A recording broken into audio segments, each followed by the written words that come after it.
Boa noite. A Rede Cultura e o jornal Folha de São Paulo promovem, a partir de agora, o debate entre os candidatos ao governo do Estado.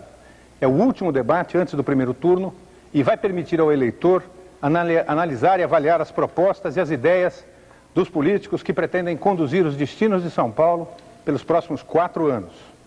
A ordem das bancadas, que será também a ordem em que os candidatos vão responder a primeira pergunta do primeiro bloco, foi definida por sorteio. Assim também foi definida por sorteio a ordem de perguntas e respostas de candidato para candidato no terceiro bloco e também as considerações finais do quinto e último bloco do programa. Estão presentes aqui no nosso estúdio, da esquerda para a direita, Antônio Ferreira, do PSTU, Constantino Cury, do Prona, Marta Suplicy, do PT, Orestes Quércia, do PMDB, Mário Covas, do PSDB e Paulo Maluf, do PPB. O candidato Francisco Rossi não compareceu. Aliás, esteve aqui na emissora, leu um documento ofensivo, tanto à Folha de São Paulo quanto a esta emissora, em que ele diz que ambas as instituições estão comprometidas com outras candidaturas e a gente lamenta muito. Aliás, eu gostaria de lembrar o editorial que a Folha publicou ontem, aonde já levantava a possibilidade de candidatos não comparecerem a este debate. Um deles, o candidato Paulo Maluf, está presente, mas o senhor Francisco Rossi não veio. O editorial dizia que a atitude desse tipo, de faltar ao debate, corresponde a desrespeito pelo eleitor, desapreço pela opinião pública e pelo fortalecimento da democracia. A Folha lembrava e a TV Cultura assina embaixo. A finalidade de um debate, de qualquer debate, é assegurar um mínimo de controvérsia e de confronto entre os candidatos e as suas propostas de governo. Esse debate vai ter 1h35 de duração aproximadamente e, como eu disse, está dividido em 5 blocos. No primeiro bloco, o mediador fará uma pergunta a ser respondida pelos candidatos. No segundo, os candidatos responderão a perguntas de 4 jornalistas: Heródoto Barbeiro e Mônica Teixeira, da TV Cultura, e Josias de Souza e Fernando Canzian, da Folha de São Paulo. No terceiro bloco, os candidatos farão perguntas a candidatos através do sorteio já realizado.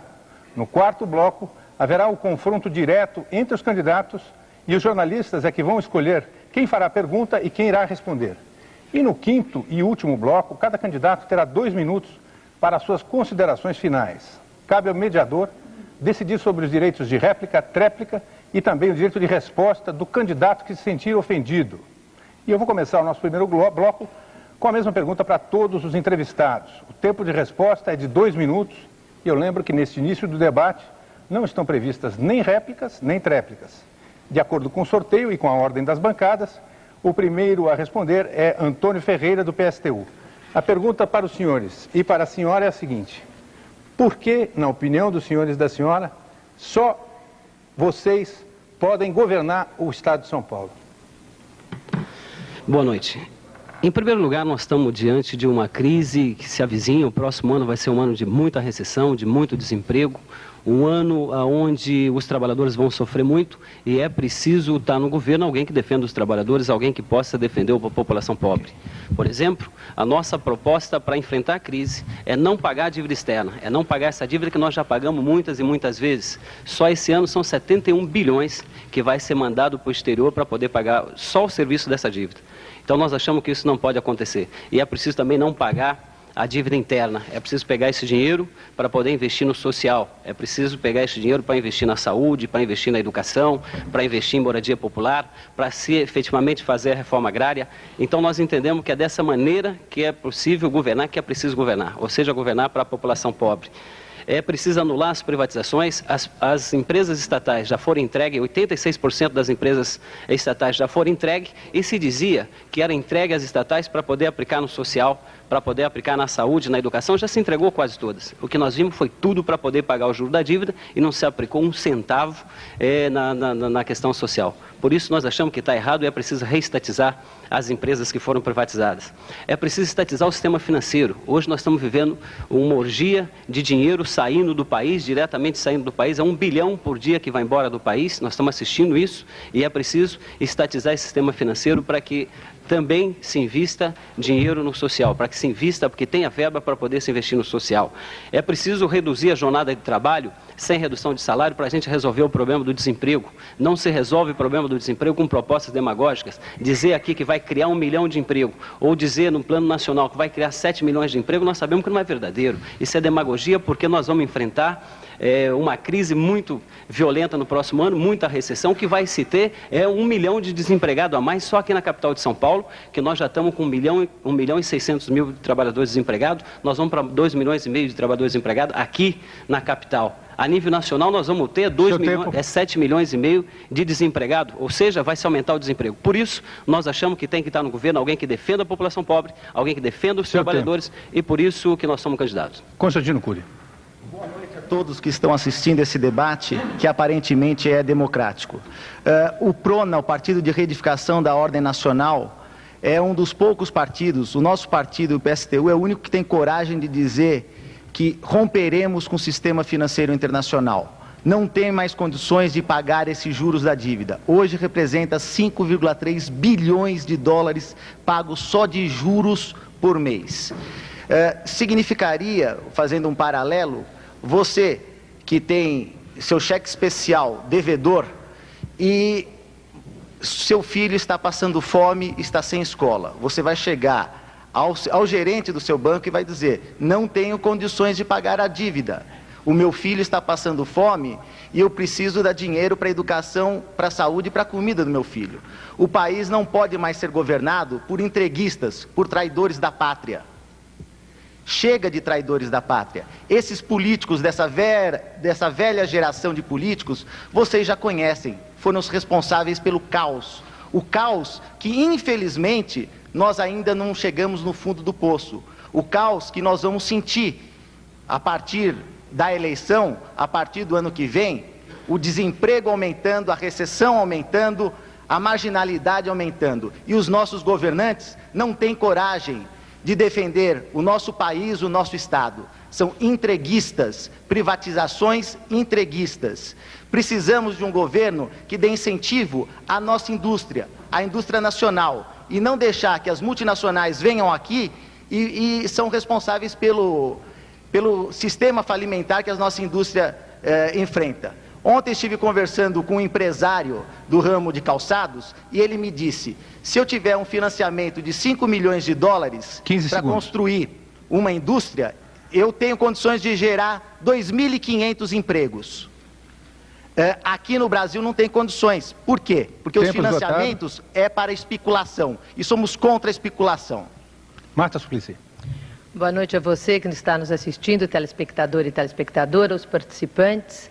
E eu queria dizer que me sinto preparada para exercer o governo desse Estado, porque sou de um partido que não é a favor da recessão, um partido que se preocupa com a exclusão e tem projetos específicos para combater a exclusão social. E depois porque eu tenho liderança. Hoje, eu acredito que mais importante para o nosso Estado, mais do que a experiência administrativa, que a deles realmente eu não quero ter, é uma pessoa que tem uma experiência em lidar com o ser humano, uma pessoa que tem uma liderança em negociação e em propostas criativas. Hoje a revista Veja me coloca entre os 513 parlamentares do Congresso Nacional, entre os de 47 com maior competência.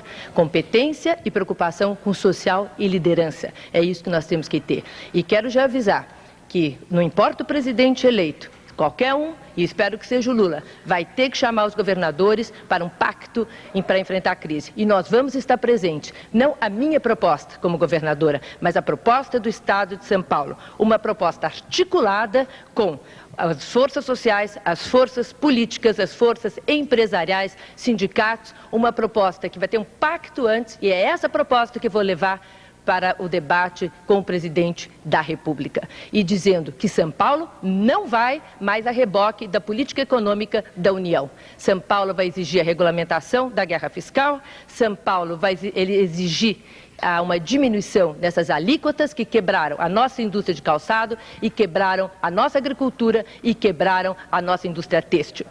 E vou ter, como governadora desse estado, uma preocupação com a vocação econômica de cada região desse estado e alavancar principalmente o turismo em Barra Bonita, no Vale do Ribeira, Vale do Paraíba. E é por isso que eu quero governar meu estado, para resgatar a cidadania de cada paulista e cada morador. Obrigado. Antes de passar a palavra para o ex-governador Orestes Quercia, eu só quero repetir a pergunta para quem pegou o bonde andando aí. É a seguinte: por que é que o senhor, e apenas o senhor, deve ser o governador de São Paulo?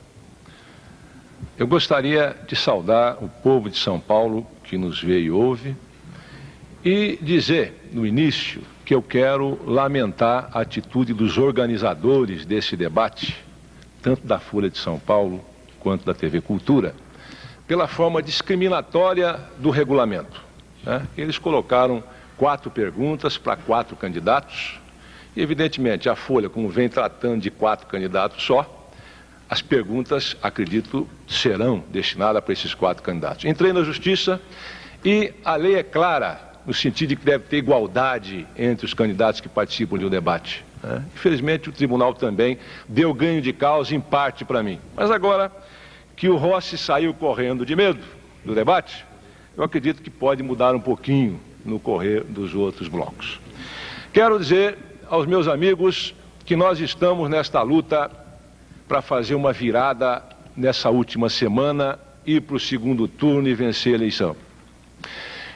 Tenho condições de ser governador porque saí do governo com uma aprovação de 89 pontos pelo Ibope. Sou um governador de administração provada e sou o único candidato que tem uma proposta concreta para resolver a questão do crescimento e do emprego em São Paulo. Uma grande aliança com a pequena empresa, nós vamos diminuir os impostos, enquanto o Fernando Henrique Cardoso está ameaçando aumentar impostos, nós vamos diminuir, vamos dar condição às empresas de terem recursos a juros baixos. O Estado vai comprar das pequenas empresas e as pequenas empresas vão abrir empregos, 5 ou mais empregos. E nós vamos levar São Paulo para frente com desenvolvimento e com progresso e vamos vencer na virada. As coisas estão ainda para serem decididas e as pesquisas dizem isso. Vamos vencer. Muito bem, antes de passar a palavra para o ex-governador Mário Covas, governador licenciado, informar que as regras desse debate foram aprovadas pela Justiça Eleitoral. Mário Covas. Bem, eu vou alinhavar algumas razões pelas quais eu acho que devo ser candidato ao governo de São Paulo. Evidentemente, não sou o único, mas só pode ser um, de forma que eu espero que seja eu.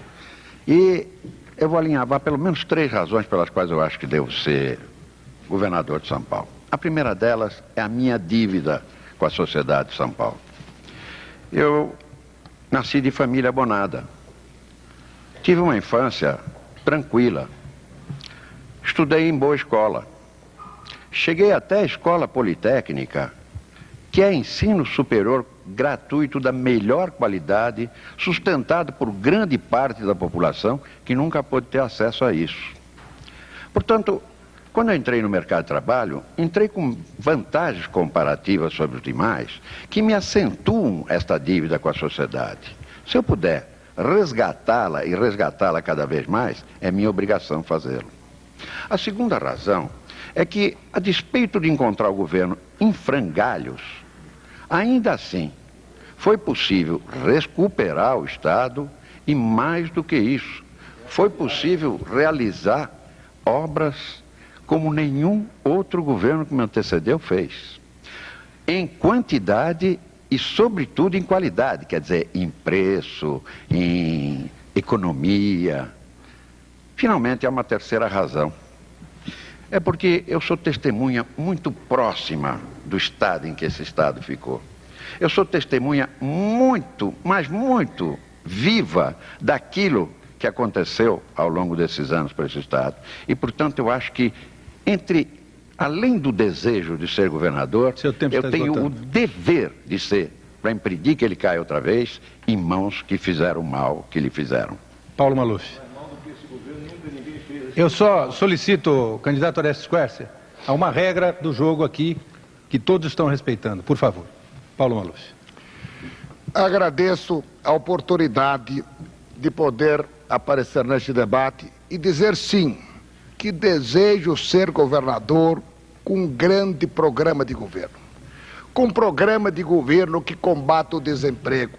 O desemprego que chegou a índices alarmantes de 18,9% só na Grande São Paulo, onde tem 1.600.000 desempregados. Eu quero recuperar o ABCD, onde 1 milhão de metros quadrados de armazéns estão vazios, sem trabalhadores e sem máquinas, onde mais de 100 chaminés estão sem fumaça, em Osasco, em Guarulhos, em Santo André, em São Bernardo, em São Caetano, em Diadema e Mauá. Eu quero trazer de volta as empresas que fugiram de São Paulo. Quero impedir que indústrias fujam como têm fugido, as de calçado de Franca, as de tecido de Americana, as de Campinas, as de Jundiaí e de Sorocaba. Eu quero ser governador para recuperar a agricultura, para dar o emprego na agricultura, principalmente no Proálcool. Eu desejo ser governador para levar os projetos sociais do PAS, o Plano de Atendimento à Saúde ao interior, o Singapura ao interior, o Leve Leite a todas as crianças do estado de São Paulo, onde elas possam verdadeiramente ter um estímulo para ter frequência na escola e ainda ajudar a família na alimentação. Eu quero introduzir aqui em São Paulo a Farmácia do Povo, que com grande sucesso foi introduzida no governo de Pernambuco, do governador Miguel Arraes. Eu quero, enfim, ser governador para recuperar verdadeiramente esse estado dentro daquilo que a bandeira da capital diz: não do corduco, não serei conduzido, conduzirei. O que eu desejo é ser reconhecido, que o grande tocador de obras seja avaliado como grande tocador de projetos sociais. Ok. A próxima pergunta, a próxima resposta deveria ser do candidato Francisco Rossi, do PDT, que havia confirmado a presença, aceitado as regras do jogo e que há poucos minutos atrás esteve aqui na emissora lendo uma nota dizendo que não viria porque esse debate, segundo ele, não é democrático. Quem lamenta é a democracia. Depois do intervalo, os candidatos respondem às perguntas dos jornalistas. Vamos ao intervalo.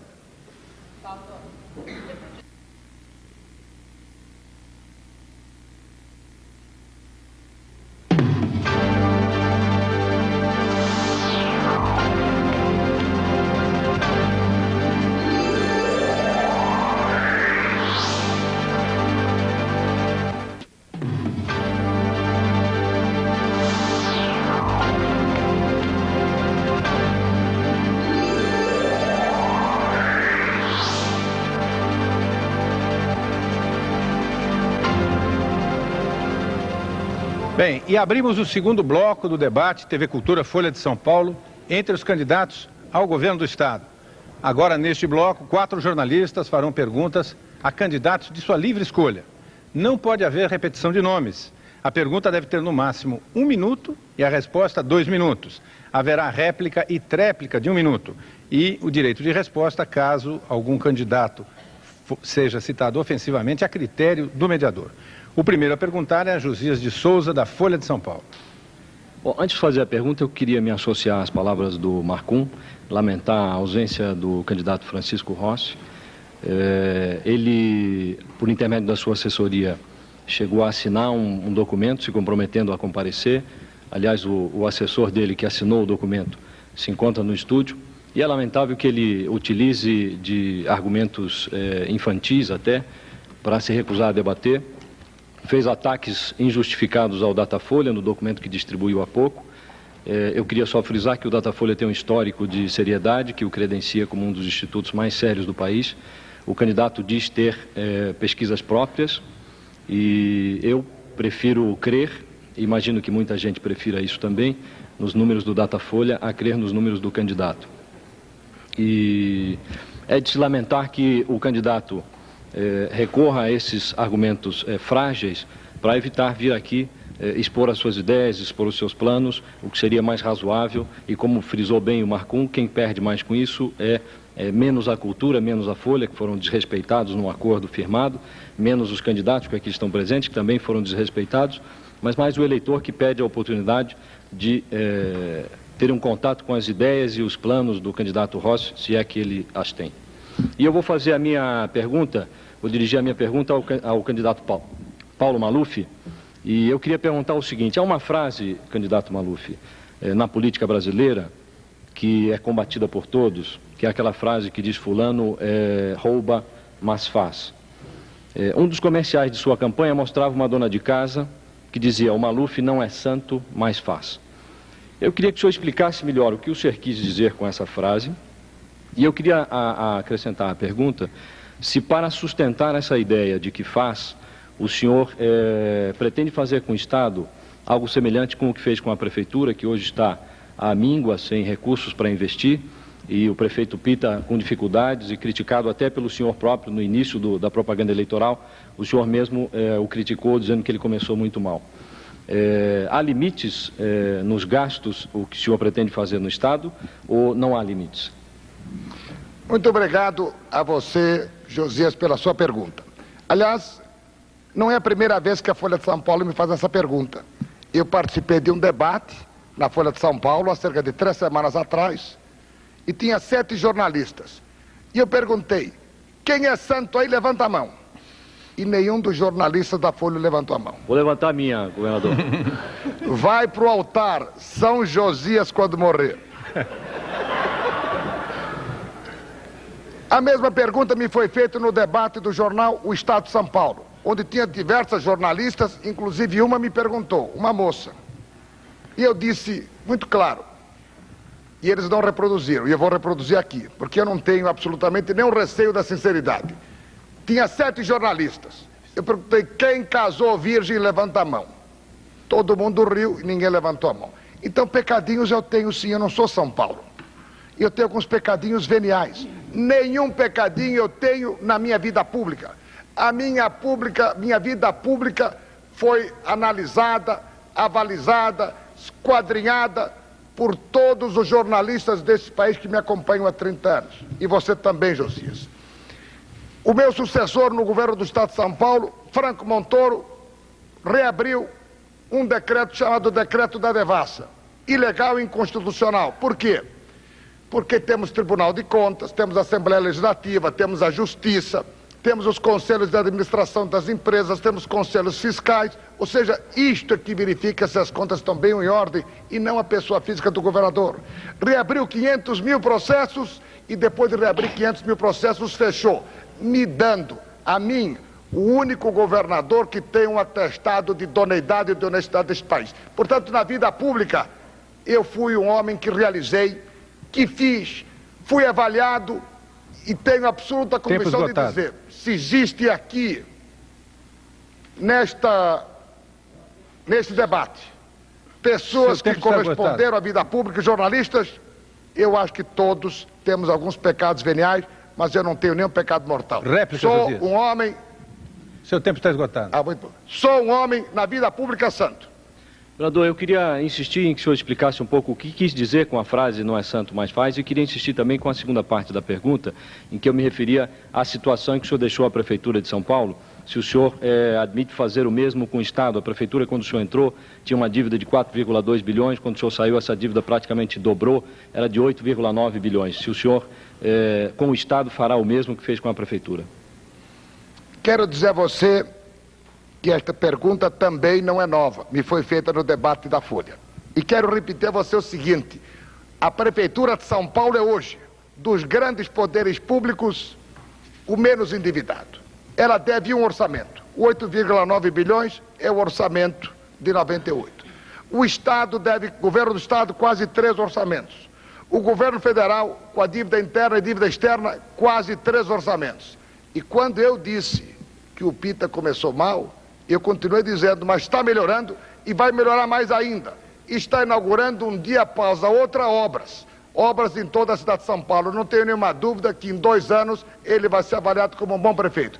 Quero dizer o seguinte, como governador do Estado de São Paulo, eu que tive secretários de Estado como Afonso Celso Pastore e outros, vou escolher os melhores homens e tenho absoluta convicção. Quando terminar meus 4 anos de governo, realizarei o maior projeto social deste país e deixarei as finanças em ordem. Pergunta de Mônica Teixeira, da Rede Cultura. Eu vou fazer a pergunta para o governador licenciado Mário Covas. Como eu estou falando em nome da TV Cultura, eu gostaria de falar de educação. Aumentar a qualidade do ensino é uma questão crucial na sociedade de hoje. A gente está à beira do século XXI, a sociedade do conhecimento, a gente precisa aumentar o conhecimento da nossa juventude, especialmente. Hoje, mais do que garantir que todos estejam na escola, que é uma questão que avançou, é preciso garantir que a escola seja capaz de dar aos seus estudantes as habilidades e competências necessárias para enfrentar o mercado de trabalho, notadamente. Durante esta gestão, durante a sua administração, governador, a Secretaria da Educação deixou uma impressão, que eu gostaria, a minha pergunta é em torno dessa percepção, de que nas escolas a aprovação se tornou uma coisa automática. Com a implantação dos ciclos, com a recuperação estendida, a recuperação do começo do ano seguinte, né, estendida mesmo a alunos que não completaram 75% de frequência, essa se tornou uma espécie de percepção geral entre alunos, professores e pais de professores. Então, a minha pergunta é essa. Essa é a pedagogia? Esse é o esforço pedagógico dessa gestão do governo de São Paulo? Essa noção difundiu-se falsamente. Eu quero lhe dizer que desde 1983, creio, no governo Montoro, se estabeleceu uma regra pela qual os alunos da primeira para a segunda série passam automaticamente, daí para frente não. Houve até quem posteriormente tenha prometido um outro tipo de modificação, mas acabou não sendo feito. De forma que de lá para cá, isso não sofreu modificação. É uma noção errada aquela de admitir que os alunos no Estado estão passando sem fazer exame. Na Prefeitura aconteceu uma coisa um pouco diferente. Na Prefeitura, durante o mandato da prefeita Irondina, ela fixou uma regra pela qual se faz exame na terceira série, na sexta série e na oitava série, ou seja, há 3 exames no período. Posteriormente, ela foi substituída e isso não foi alterado. Agora parece que o prefeito atual está querendo introduzir a metodologia de 2 ciclos, porque o Conselho Municipal aprovou esse fato. O que há é que a Lei de Diretrizes e Bases da Educação mudou o critério. Ela admitiu a passagem por ciclos, mas isso ainda não está funcionando em São Paulo, no Estado. Em outras administrações está, mas no Estado não. O Estado, o aumento da aprovação decorreu de um único fato. Decorreu da melhoria da qualidade de ensino, que hoje está testada. Foram classes de aceleração, classes de acompanhamento contínuo, foi o material que foi para a escola, foram as salas ambiente, foram 5 horas de aula por dia, foram 200 dias por ano, em vez de 186 como tinha antes, foram os cursos de férias que aqui não existiam. Tudo isso melhorou e está testado, está afirmado. A melhoria da qualidade de ensino é um fato inconteste, não é uma mera afirmação de quem está no governo. O que mostra que o ensino melhorou, governador? O senhor, desculpe, mas tem que ter um sistema, tem que ter uma avaliação objetiva, né? Há um instituto que se chama SARESP, não é um instituto, é uma metodologia. SARESP quer dizer Sistema de Avaliação do Rendimento Escolar em São Paulo. O SARESP é um mecanismo pelo qual, a cada começo de ano, se avalia o aluno da série anterior.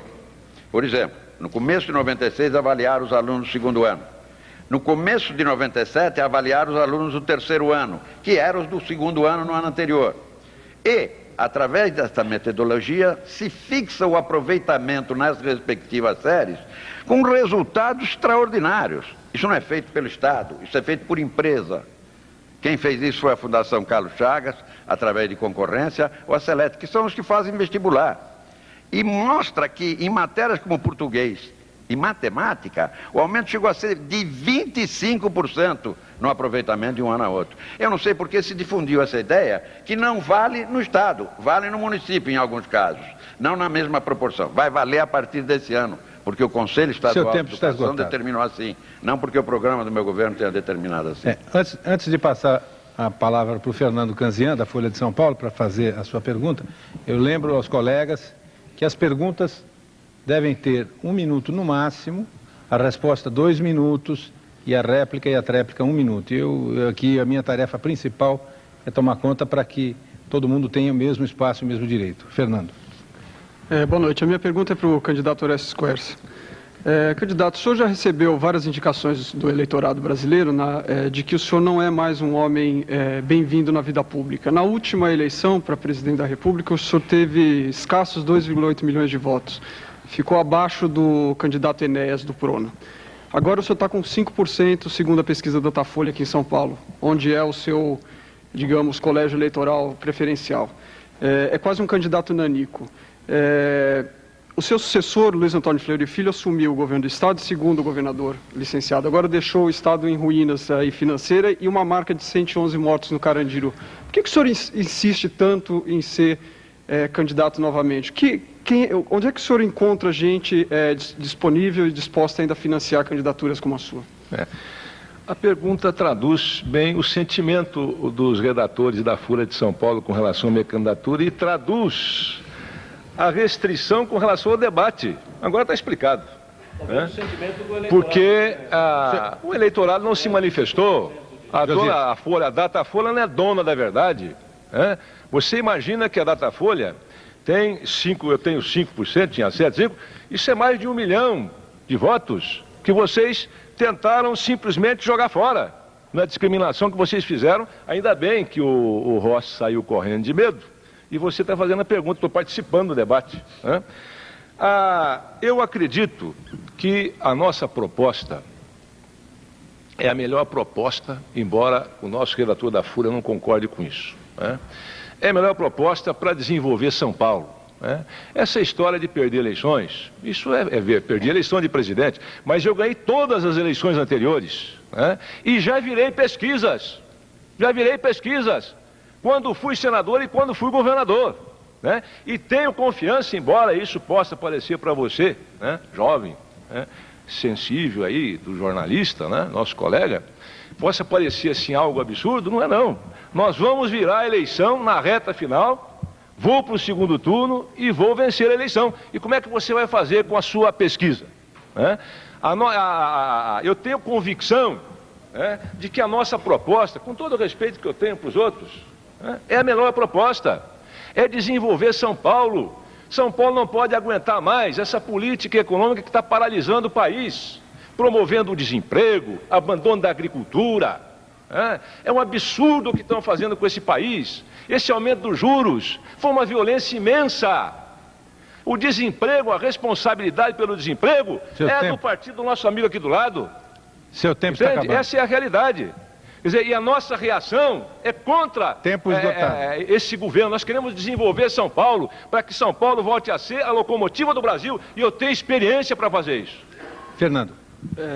Talvez o espaço que o senhor tenha conseguido na mídia ultimamente reflita exatamente os 5% que o senhor tem nas intenções de voto. E o senhor não respondeu a pergunta, como é que o senhor pretende, eu reformulo a pergunta mais direta para que saia uma resposta mais direta, como é que o senhor pretende fazer com que o seu slogan de campanha, Quercia fez, Quercia faz, se torne uma realidade sem arruinar como seu sucessor as finanças do Estado? Mas quem arruinou as finanças do Estado foi o nosso amigo aqui do lado. Né?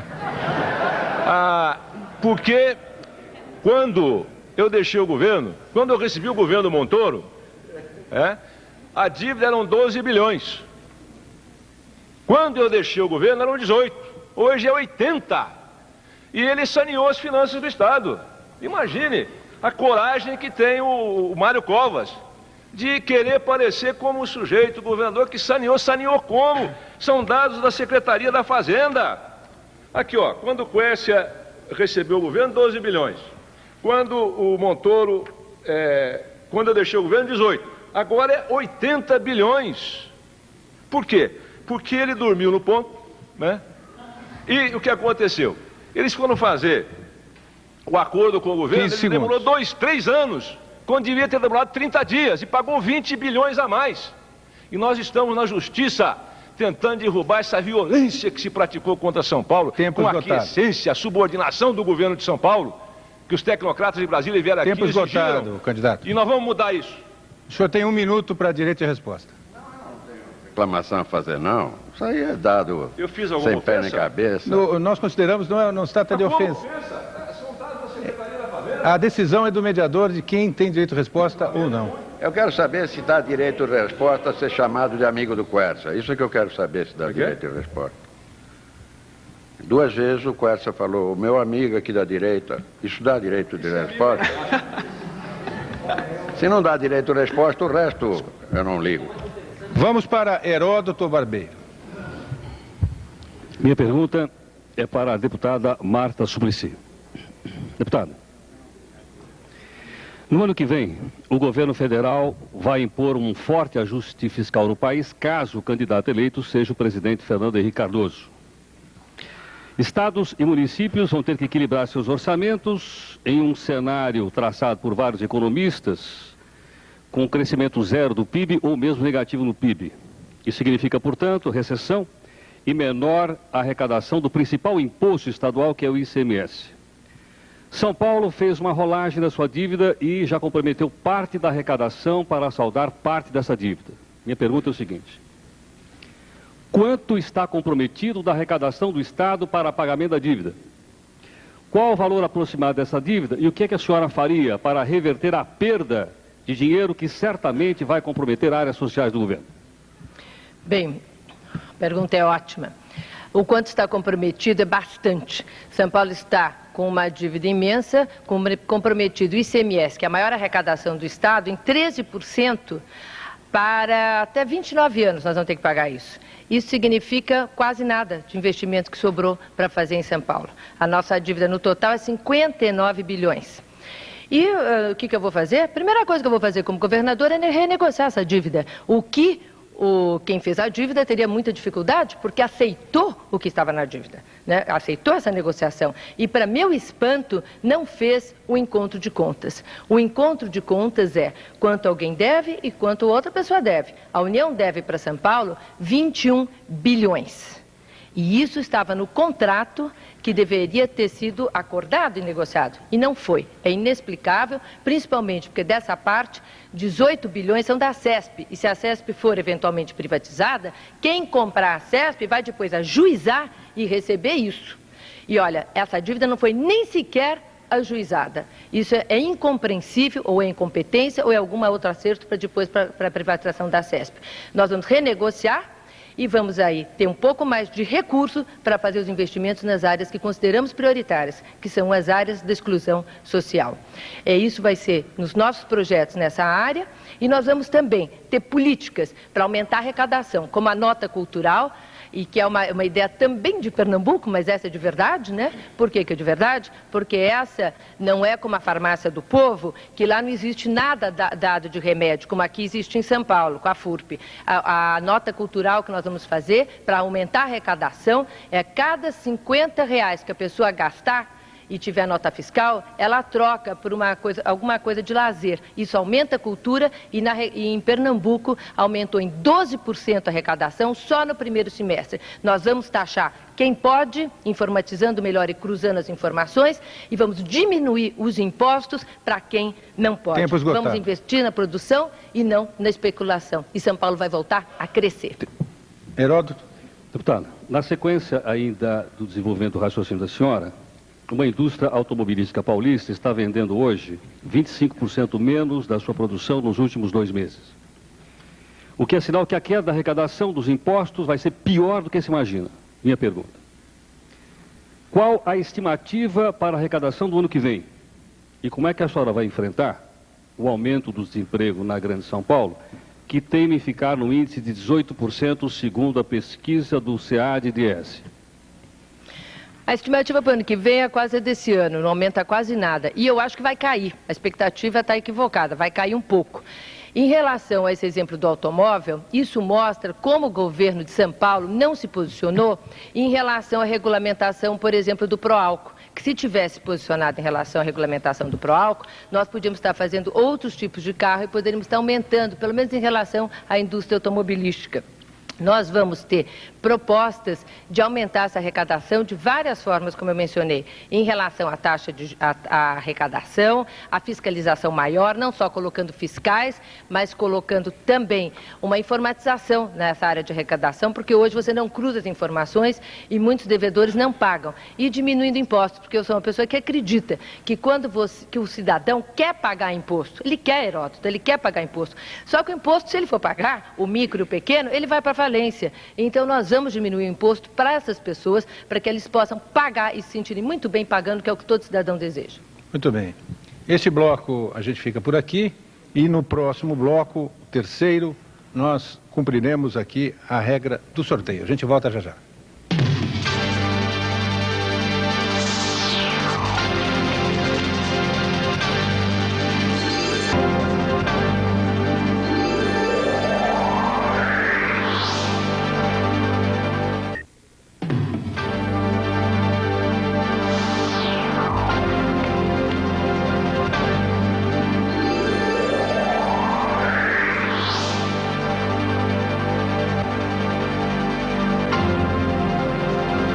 Neste terceiro bloco do debate Rede Cultura Folha de São Paulo entre os candidatos ao governo do Estado, cada candidato fará uma pergunta a outro candidato. Serão 4 perguntas e 4 respostas. Assim, o candidato que pergunta como que responde, ambos foram escolhidos por um sorteio determinado pela Justiça Eleitoral e realizado pouco antes do início deste programa. Cada candidato só poderá ser indicado uma vez para fazer a pergunta e uma vez para a resposta. Tempo, 1 minuto para a pergunta, 2 minutos para a resposta, 1 minuto para a réplica e 1 minuto para a tréplica, além, é claro, de 1 minuto para um eventual direito de resposta. Segundo a determinação das regras desse debate, a decisão de conceder ou não direito de resposta é prerrogativa do mediador, que tem a assessoria do setor jurídico aqui da Rede Cultura. Bem, a primeira pergunta quem faz é a candidata Marta Suplicy para o candidato Mário Covas. Covas, foi mencionado aqui algumas vezes, pelo senhor mesmo, a questão de Fleury ter levado à falência o Estado. E também foi mencionado pelos jornalistas a questão do Carandiru. O senhor é um homem que tem uma preocupação com direitos humanos. A minha pergunta é a seguinte: como é que o senhor explica aceitar na sua coligação, como candidato ao Legislativo, essa mesma pessoa que o senhor execra, que é o Fleury, porque ele faliu o Estado e comandou a invasão do Carandiru? E como que o senhor apresenta na sua coligação o coronel Biratã, que comandou a chacina do Carandiru, episódio que até hoje nos cobra a todos de vergonha? Até hoje realmente ainda não teve decisão na Justiça. Não está no âmbito do Executivo, está no âmbito da Justiça. A senhora sabe muito bem disso. De qualquer modo, o que eu quero dizer é o seguinte: eu tenho uma coligação com o PTB. Essa pergunta eu já recebi uma semelhante há 4 anos atrás, do candidato do PT. Ele falava sobre as coligações que o PSDB tinha com o PFL. E qual não foi a minha surpresa quando eu descobri que o PT tinha uma porção de coligações com o PFL aí pelo Brasil afora. De forma que até ficou desagradável ter atirado a primeira pedra naquela ocasião, porque o fato se repetia. No meu governo, não há nem necessidade de ação da Justiça. Quando houver uma denúncia, a gente se encarrega de verificar e de apurar. Não tenho pelo candidato a deputado federal Fleury, do ponto de vista político, nenhuma identidade pessoal. Ele pertence a outro partido. É bem verdade que esse partido faz aliança com a gente, faz aliança com o PSDB e, portanto, ele vem junto com os outros candidatos.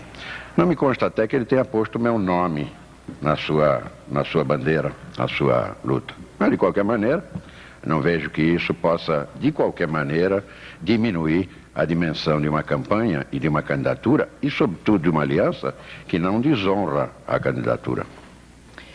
Governador, eu penso o seguinte: você que está em casa nos escutando, que ficou indignado com o episódio da favela naval em Diadema, você que acredita na democracia e nos respeitos humanos, governador, essa resposta é muito fácil de sair, porque esse coronel Biratã usa um número. Sabe qual é o número dele? O senhor sabe?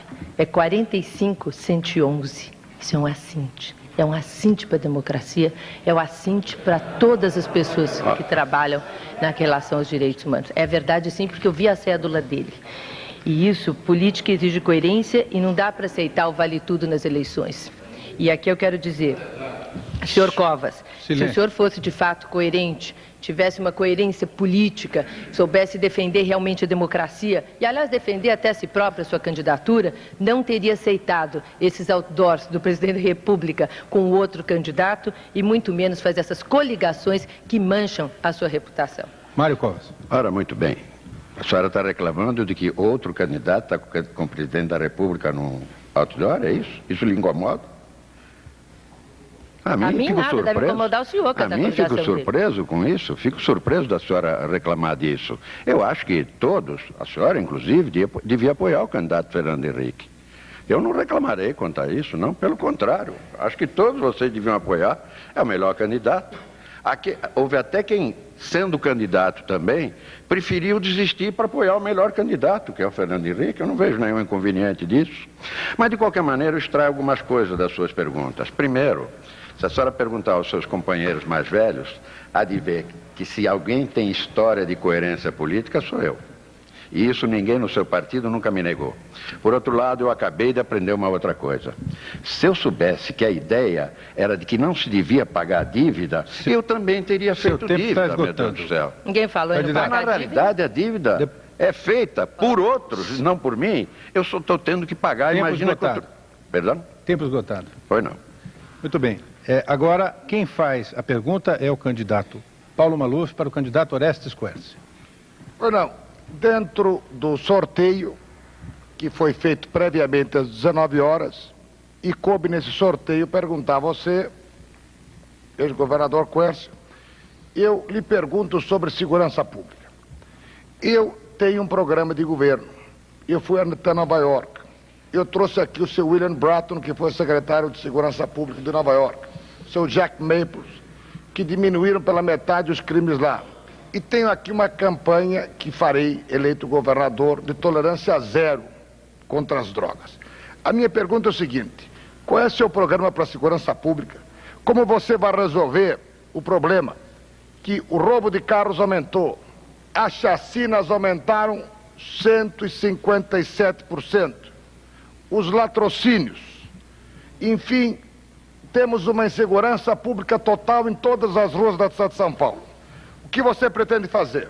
Qual é o seu plano para melhorar a segurança pública, que aí está absolutamente caótica? São Paulo, a cidade mais insegura do país.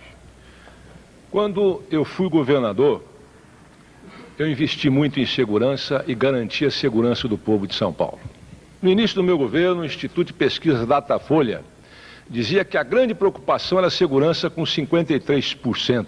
O último ano de governo era 8%. Todas as pesquisas, não só o Datafolha. Né? Porque eu investi em segurança, porque eu comandava, não era essa moleza que existe hoje aqui, né? Tinha comando. Né? Nós tivemos 26 sequestros durante o meu governo, inclusive do iminente empresário Abílio Diniz. Todos resolvidos, todos os sequestradores presos.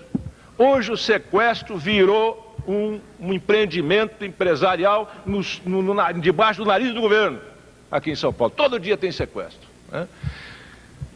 Essa proposta, o Maluf, de tolerância zero, importação de Nova York, eu acho isso, lamentavelmente, sem nenhuma significação, porque nós temos aqui em São Paulo a Polícia Militar, a Polícia Civil, competência, porque eu já resolvi a questão de segurança sem precisar de ir procurar técnico em Nova York.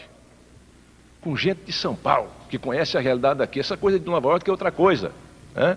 Esse negócio de tolerância zero, aqui você não pode, por exemplo, a lei impede de prender menor de idade. Esse tolerância zero é para Nova York, não é para São Paulo. A sua proposta, lamentavelmente, né, é uma proposta que não tem nenhuma condição de ser realizada aqui em São Paulo. E eu quero, com o tempo que ainda devo ter, tendo em vista até uma colocação que você fez, que daqui a 2 anos o PITA vai ficar bom, né? Você tem um compromisso seu, dizer, se o PITA não for um bom governador, eu não sou candidato a mais nada. 15 segundos. Eu sou político do interior, muito afeto a essa história de cumprir a palavra. Eu queria saber se você vai cumprir essa sua palavra. Tempo esgotado. Os votos que eu faço como ex-prefeito, que saí com avaliação de 92% positiva. Ótimo e bom 62%. Irregular bom 30%. Eu faço os votos que o Pita e todos os 645 prefeitos saiam bem. E, aliás, quero dizer muito claro que eu, como governador, eu vou trabalhar com todos os prefeitos. Não interessa de que partido são, do PT, do PSDB, do PMDB, do PTB, do PFL, do meu partido, do PPB. Todos eles no meu governo serão apoiados por mim. Agora, quero dizer a você, Quércia, que o programa de tolerância zero deu certo. E resolveu um outro grave problema em Nova York, o problema do desemprego. Porque havendo segurança, houve muito mais turismo e se gerou emprego. Portanto, eu acho o seguinte, a polícia militar é ótima, a polícia civil é ótima, e todas colaboraram comigo no meu plano de governo. Foram oficiais da ativa, delegados da ativa que colaboraram comigo, junto com aqueles que vieram aqui realizar meu plano de governo. Tempo esgotado. Eu assumo o compromisso de, no primeiro ano, baixar a criminalidade em 50%. Essa história de criminalidade, que é tolerância zero, é inviável em São Paulo. Isso não existe. Isso é só para Nova York, né? O que é tolerância zero? Qualquer crime, pequenininho que seja, você vai lá, prende o sujeito. Aqui você não... Aqui, metade dos crimes que acontecem aqui em São Paulo são praticados por menores. E menor, a lei diz que não pode ser preso. O que tem que ser feito em São Paulo é o que o Quércia fez no primeiro governo e vai voltar a fazer.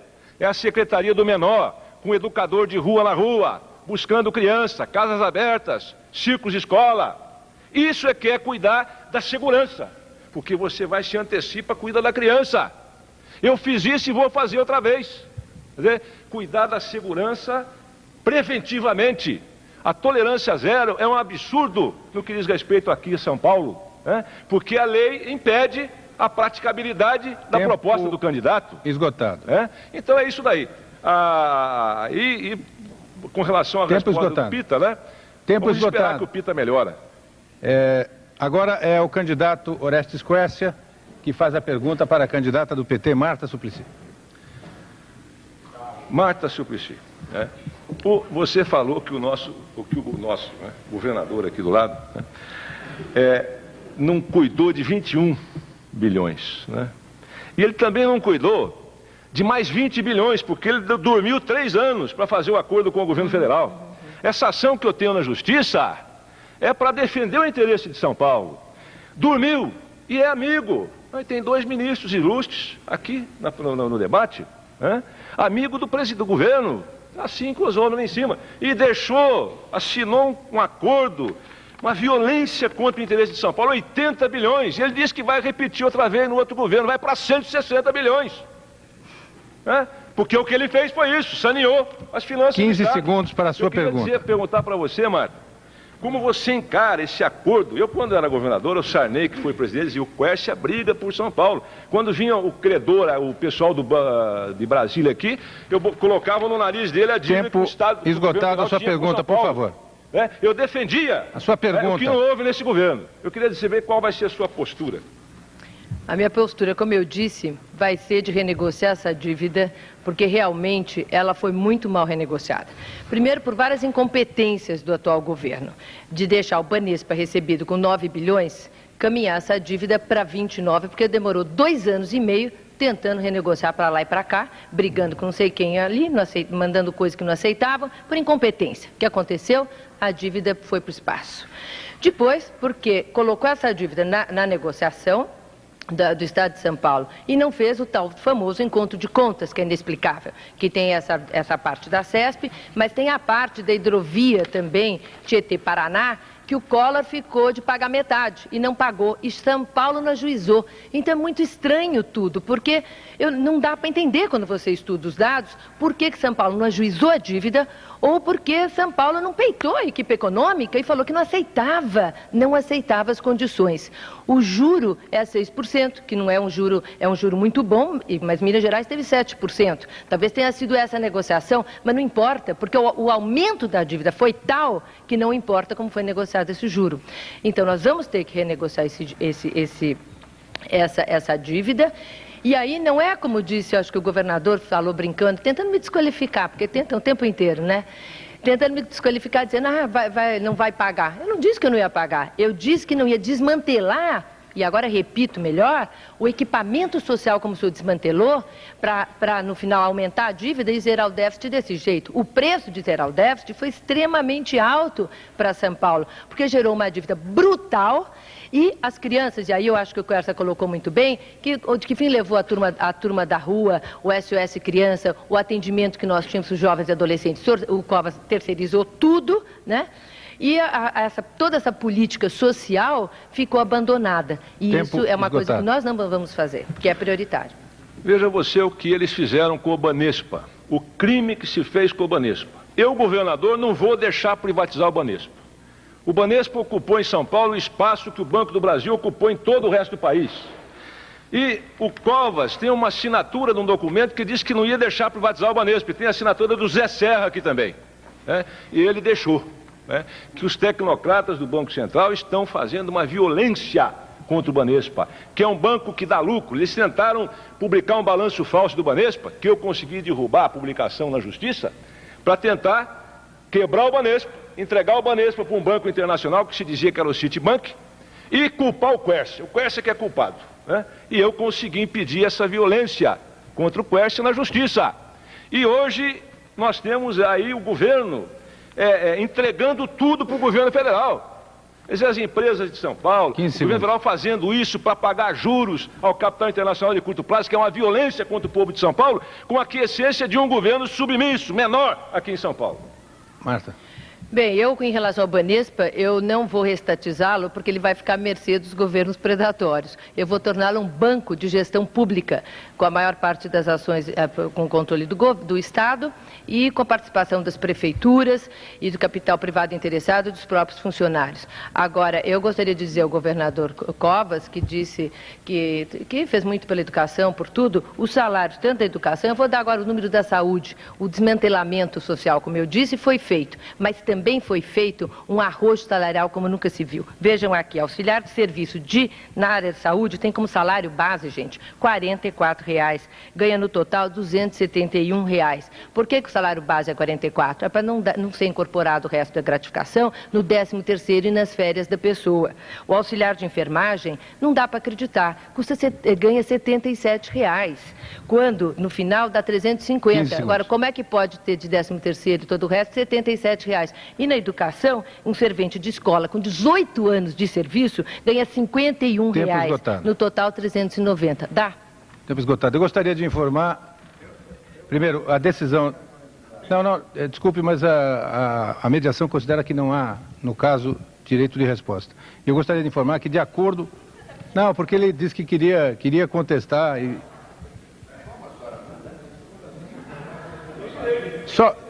Desculpe. Eu gostaria de informar mais uma vez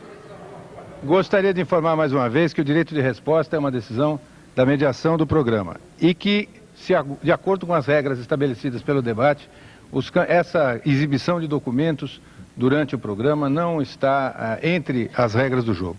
A pergunta é de Constantino Cury para Antônio Ferreira, do PSTU. Olha, eu gostaria, antes de mais nada, fazer um protesto contra essa imprensa podre que aí está.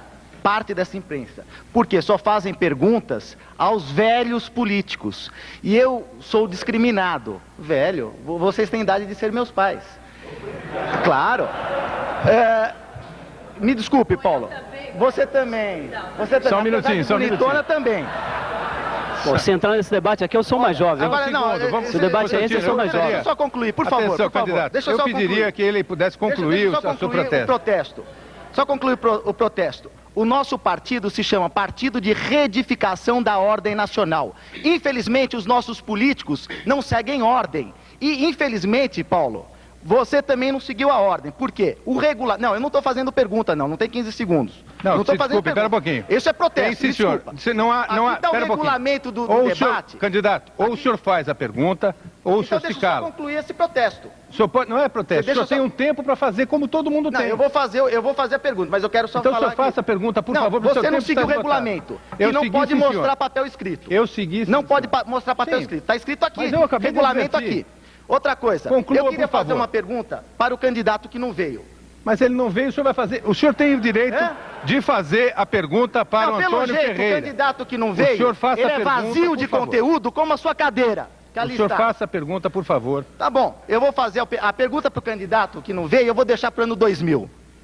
Agora eu vou fazer a pergunta ao meu colega aqui do PSTU, o que ele acha do diálogo interamericano? O que ele acha dos 3 candidatos que aparecem em primeiro lugar, primeiro, segundo e terceiro lugar, nas pesquisas, de ter assinado esse compromisso,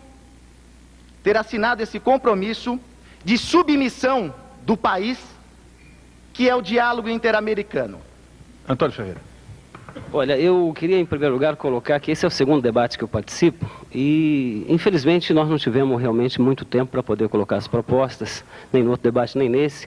E eu queria até fazer aqui uma colocação. Me parece, por exemplo, com todos os outros candidatos aqui, que a palavra frango sumiu do vocabulário de todo mundo. Que ninguém faz pergunta sobre, pelo menos, se aquele candidato gosta de frango ou come frango, alguma coisa sobre a questão do Frangogate, que até agora ninguém falou nada em nenhum debate. E eu gostaria, por exemplo, de saber do Quércia qual o candidato a presidente da República que ele apoia, que até agora não falou nada sobre isso também. Gostaria de saber, porque nós estamos vivendo uma crise brutal, vamos viver uma crise brutal no próximo ano, e nós precisamos saber qual candidato que ele apoia a presidente da República. Agora, eu queria responder o seguinte, aqui ao Constantino, nós não temos absolutamente nada a ver com Prona, não concordamos com as propostas de vocês em absoluto, em nenhuma delas. Eu acho que nós estamos, essa história da assinatura desse documento, nós defendemos, por exemplo, o não pagamento da dívida externa. Agora nós não defendemos o não pagamento da dívida externa para poder investir no social. Vocês, com a proposta da bomba atômica, nós não queremos saber de bomba atômica, nós queremos saber como é que o povo vai comer, nós queremos saber como é que o povo vai morar, onde o povo vai morar, ter casa popular, nós queremos fazer a reforma agrária, nós queremos não pagar a dívida externa para poder aplicar no social. E não essa história de fazer bomba atômica, nós até achamos muito estranho que empresa está por trás dessa história da bomba atômica. Qual a corrida armamentista que tem por trás, que empresa está por trás da história da bomba atômica? O povo brasileiro não precisa de bomba atômica. O povo brasileiro precisa de comer. O povo brasileiro precisa de morar. O povo brasileiro precisa de educação. O povo brasileiro precisa de saúde. O povo brasileiro precisa viver bem, o que esse presidente da República não está deixando, e é por isso que nós estamos absolutamente contra a reeleição desse presidente da República, e é por isso que nós estamos contra, inclusive, aqueles que o apoiam aqui no estado de São Paulo, como os 2 candidatos que estão o apoiando. E por isso nós não temos absolutamente nada a ver com Prona, estamos contra essa história da bomba atômica em absoluto. Infelizmente, há candidatos despreparados, que não sabem o que é diálogo interamericano. Eu acho que talvez eu gostaria depois de perguntar para os outros. O diálogo interamericano foi uma reunião patrocinada por mega investidores internacionais, patrocinada pela família Rockefeller, patrocinada pelo Sr. George Soros, pela secretaria americana, pela secretaria inglesa, onde ditava as regras para os países latino-americanos. Quais são essas regras? Fim da soberania nacional, abertura indiscriminada das suas fronteiras, essa globalização canibal que acaba com a nossa indústria, o fim da economia nacional. Os nossos bancos estão sendo entregues para os bancos estrangeiros. 15 segundos. Infelizmente, o candidato não sabe o que é diálogo interamericano. O nosso partido não é favorável à bomba atômica, não. O nosso partido é favorável à ciência, à tecnologia, à energia nuclear. É favorável a ter tecnologia nuclear. A bomba atômica nada mais é do que um produto final desse processo de energia nuclear. Nós não podemos ficar atrás dos países que têm tecnologia. Antônio Ferreira. Olha, nós sabemos o que é o diálogo interamericano. O problema é que nós não concordamos é com a forma que vocês estão colocando e não temos absolutamente nada a ver com Prona. Nós queremos deixar isso bastante claro, porque senão fica aparecendo. Nós queremos, por exemplo, não pagamento da dívida externa, é um fato. Nós defendemos o desenvolvimento da tecnologia, mas não para fazer a bomba atômica, é evidente. Mas nós até defendemos esse desenvolvimento da tecnologia, mas não para fazer a bomba atômica, porque o povo não precisa disso. Nós precisamos nos basear no nosso povo, que o povo tenha as condições sociais e que possa ser o próprio povo a fazer a defesa da soberania nacional. Nós não precisamos dessa bomba atômica para poder fazer esse tipo de coisa. E achamos que é dessa maneira, entende? Achamos que toda essa proposta que vocês fazem para nós é uma proposta até fascista, uma proposta de ultradireita, uma proposta fascista. Nós não queremos, em absoluto, nos misturar nesse sentido. Estamos a favor de que não se pague, que tenha toda a independência com relação aos Estados Unidos, mas com relação ao imperialismo, mas que a soberania vem do povo, com o fortalecimento do povo. O candidato Orestes Quercia tem direito a esclarecer a questão colocada que deixou ele... Eu gostaria de dizer que, com relação ao meu candidato a presidente da República, tenho duas alternativas e vou escolher ainda até o dia da eleição. Mas tem uma definição de não votar de forma nenhuma no atual presidente, tendo em vista o estrago que eles estão fazendo nesse país. A desnacionalização da indústria, o abandono da agricultura, o desemprego, a responsabilidade pelo desemprego é do governo federal, é da política econômica do governo federal. E eles estão entregando esse país para o capital internacional de curto prazo. O aumento dos juros, dias recentes, foi uma violência. E nós vemos que o presidente não manda nada, porque ele tinha declarado de manhã cedo que não ia aumentar os juros. De noite o Banco Central lá jogou no peito dele, ele teve que aumentar os juros. É uma violência que essa gente está fazendo. Vocês estavam defendendo o coronel Biratã agora mesmo, agora estão reclamando do quê? Né? O fato... Tempo esgotado. Hein? O fato é isso, que eu não vou votar. Ele vou escolher entre um candidato que realmente defenda os interesses desse país e não que prejudique e entregue esse país. Muito bem, no próximo bloco nós voltaremos com mais uma nova rodada de perguntas entre os candidatos, logo depois do intervalo.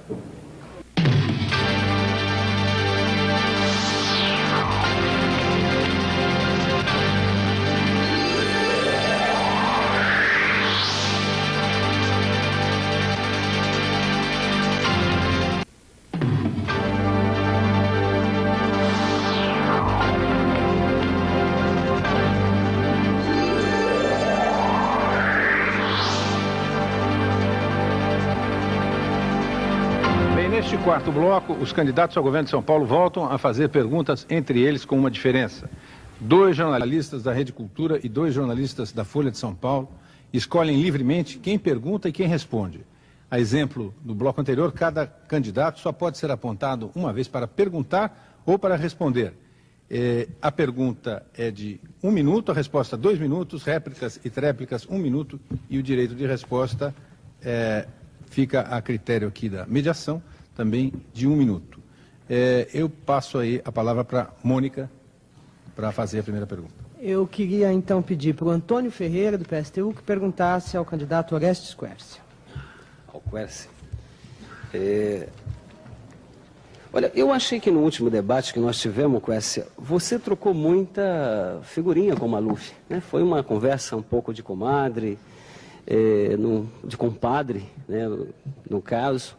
Eu queria saber o seguinte, se existe algum acordo entre vocês sobre alguma questão do segundo turno, alguma coisa assim. Eu queria que você também, mais uma pergunta, que você, se faltando, nós estamos a 1 semana das eleições. É verdade que você falou sobre o governo federal, é o responsável por esse número de desempregados que nós estamos, é o responsável por essa situação que nós estamos vivendo, os juros a 49,75%, vai ter muito mais desemprego, a situação toda que está vivendo. Agora, nós estamos a 1 semana das eleições. Qual é o seu candidato a presidente? Vai decidir quando? Porque não tem mais tempo para poder falar sobre isso, então gostaria de saber aqui. Você sabe que nós fizemos uma pesquisa aí há 3 dias e 58% da população nessa pesquisa não decidiu ainda em quem vai votar. Então estou, vamos dizer, em consonância com a maioria da população que ainda não escolhi o candidato a presidente. Vou escolher. Já disse que não vou votar no Fernando Henrique. Com relação à sua insinuação com relação ao Maluf, eu acho difícil fazer um acordo para o segundo turno com o Maluf. Como ele está ganhando nas pesquisas, vai ter dificuldade em me apoiar. Né? Porque o acordo possível seria esse. Né? Então, na verdade, eu gostaria de me congratular até com o seu partido. Né? Eu acho que vocês estão conseguindo atemorizar até o presidente da República, que tem medo de 15 segundos do seu partido. Né? Acho importante isso. Eu gostaria de responder dizendo isso. Eu acho que a sua ação, a ação de vocês, é uma ação importante porque o presidente, que tem toda a imprensa do lado dele, toda a mídia, você liga a televisão, é rádio, é jornal, tudo. Né? Nunca na história desse país, nunca um governo teve tanto apoio da mídia como o governo atual.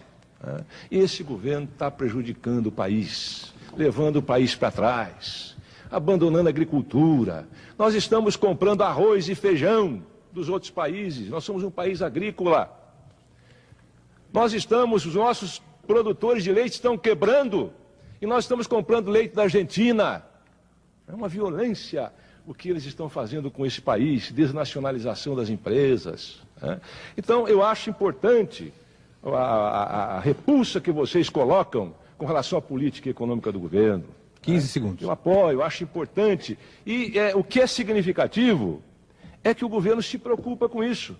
Porque o presidente, pessoalmente, se preocupou com o seu partido e com os 15 segundos esgotado. Que você tem. Eu quero me congratular com vocês.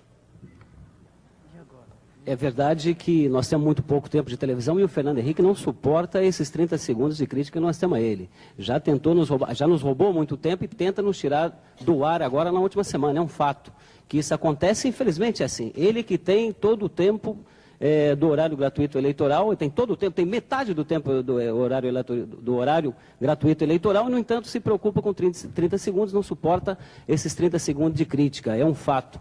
Agora, eu queria dizer a você, Quércia, que é verdade que a população, boa parte dela, ainda não decidiu sobre o seu candidato, é um fato. Nós podemos até respeitar isso com relação ao eleitor, mas agora de um líder político nós não podemos respeitar.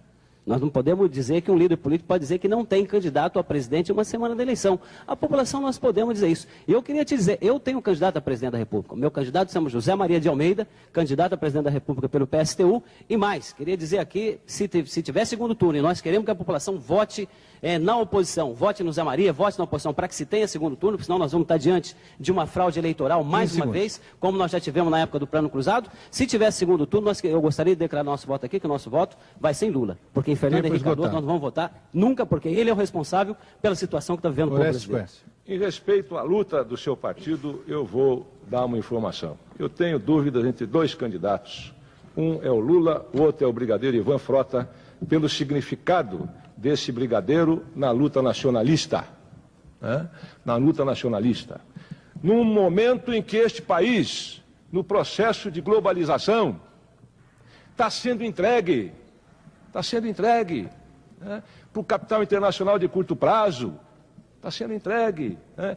Nós estamos assistindo um desemprego como nunca houve na história desse país. Desemprego, miséria, incerteza, e o povo até anestesiado com a expectativa de reeleger o governo, etc. Eu acho que é importante que nós tenhamos possibilidade de levar ao segundo turno essa eleição, para dar chance ao povo de pensar melhor o que está acontecendo nesse país. Eles estão prejudicando o país, estão levando o país para trás. Isso não pode continuar. Ok. Quem faz a próxima pergunta, ou mais exatamente, quem seleciona os candidatos que vão fazer a próxima pergunta, é o Josias de Souza. Eu gostaria de pedir ao candidato Maluf que fizesse uma pergunta ao candidato Mário Covas. Pois não.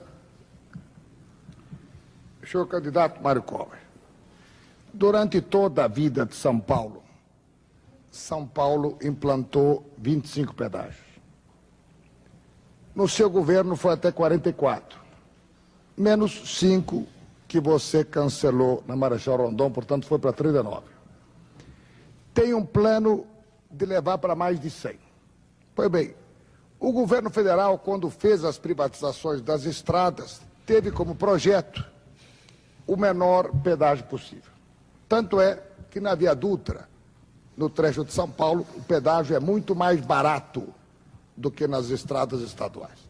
Você adotou o projeto de que ganha concorrência aquele que der mais remuneração para o Estado, portanto, aquele que está cobrando mais pedágio.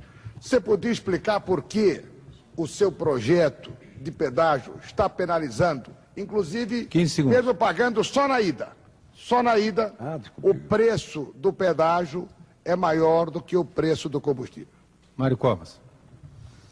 Eu outro dia vi um programa de televisão seu que me espantou.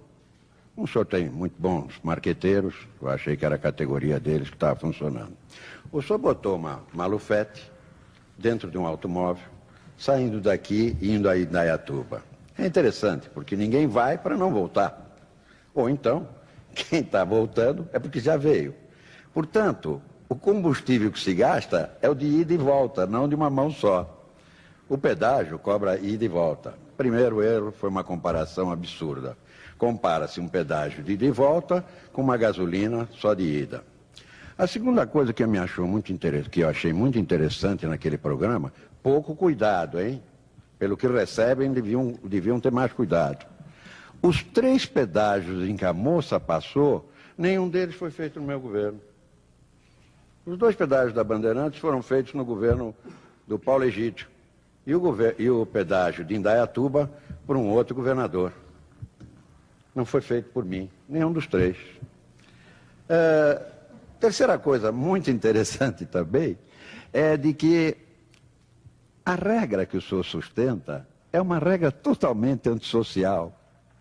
Se eu fizer um preço de pedágio diferente para mesmo tipo de estrada, onde tiver maior movimento de veículos, o preço vai ser menor. E aí eu premio quem vai de São Paulo para Campinas e penalizo quem vai de Tapetininga para a divisa do Paraná. Eu fiquei surpreso quando vi o programa realmente. Eu achei que para a categoria do pessoal que faz o seu programa, achei um pouquinho despropositado aquilo. Era interessante. Mais uma coisa 15 segundos. Que eles talvez não tenham percebido. É que o senhor, quando foi secretário de Estado, estabeleceu o preço de pedágio. E o preço de pedágio hoje é 80% do valor que pagava no seu tempo. Tempo esgotado. Paulo Maluf, a réplica. O candidato Mário Covas diz que os 2 pedágios apresentados foram construídos no tempo do governador Paulo Egídio. Perfeito. Mas quem fixou a tarifa desse pedágio hoje foi Mário Covas. Da mesma maneira, o pedágio na estrada de Indaiatuba foi construído na gestão Orestes Quercia. Mas o preço do pedágio foi feito pelo Mário Covas. Tanto é que, eu repito, na Via Dutra o preço é mais barato. No Paraná foi baixado 50% o preço do pedágio. No Rio Grande do Sul o preço baixou 30%. E o preço do pedágio aqui no estado de São Paulo, fixado por Mário Covas nas privatizações, é o maior pedágio do país. Portanto, o que eu quero dizer é o seguinte, como governador, eu vou renegociar esse pedágio e mais. De meia-noite às 6, caminhões e automóveis passam sem pagar pedágio. Porque assim nós diminuímos o número de caminhões durante o dia, os veículos andam melhor, mais rápido, esgotado. E os caminhões com grande carga podem passar sem pagar pedágio de noite. Isso não altera o fato. O fato é o seguinte, o pedágio hoje custa 80% do que custava no seu tempo. O pedágio que o senhor fixou na sua época, hoje o cidadão paga 80% do valor daquela época. Isso é que é antissocial. Isso é que é contrário. E eu fico espantado. O senhor vai mexer no pedágio? Isso não é verdade. Epa, peraí, fica quieto. Não é a tua vez de falar. Cala a boca. Atenção. Assim não dá. Atenção. Assim não dá. Assim não dá. Candidato Paulo Maluf, candidato Mário Covas. Eu gostaria de lembrar aos dois que cumpram as regras do debate. Uma delas, de que não haja esse tipo de intervenção. E a outra, só um minutinho, de manter as regras dentro do nível da civilidade. Quem administra aqui o funcionamento do debate sou eu. Mário Covas com a palavra. Eu também estou de acordo, até porque por favor. O senhor não me cobra educação. Desde o tempo da escola, o senhor não me cobra educação. Essa dívida antiga. Mas olha aí. Candidato Paulo Maluf. Candidato Paulo Maluf. Como é que fazemos? Por favor, Mário Covas. Ameaçado não vir no debate. Era melhor que não tivesse vindo, não falava fora da hora. Aliás, ontem ele não foi no debate, nem ele, nem o outro. Não tiveram debate. Ontem tinha um outro debate com 400 emissoras de rádio. E por ausência dele e por ausência do Rossi, eu recebi um ofício dizendo que o debate estava suspenso. Fala que não adianta, fica espantado. Eu espero que o senhor não faça com o pedágio o mesmo problema que fez com uma série de outras coisas. É engraçado que todos os seus grandes lances estão todos na justiça. O Paz está na justiça. O Singapura está na justiça. Seu tempo está terminando. O Leve Leite está na justiça. As suas obras viárias estão na justiça. As águas praiadas estão na justiça. Tempo esgotado. Ah, meu Deus do céu. Tempo esgotado. Tempo esgotado. Candidato Mário Covas. Candidato Paulo Maluf. Quem pergunta agora, ou quem escolhe os candidatos para perguntar e responder, é Heródoto Barbeiro. Queria pedir à deputada Marta Suplicy que faça as suas perguntas ao candidato Paulo Maluf. Maluf, você tem apresentado como marcas da sua administração em São Paulo o PAS, o Singapura, o Leve Leite, tudo na justiça, como disse o Covas. Ou como novidade a Farmácia do Povo.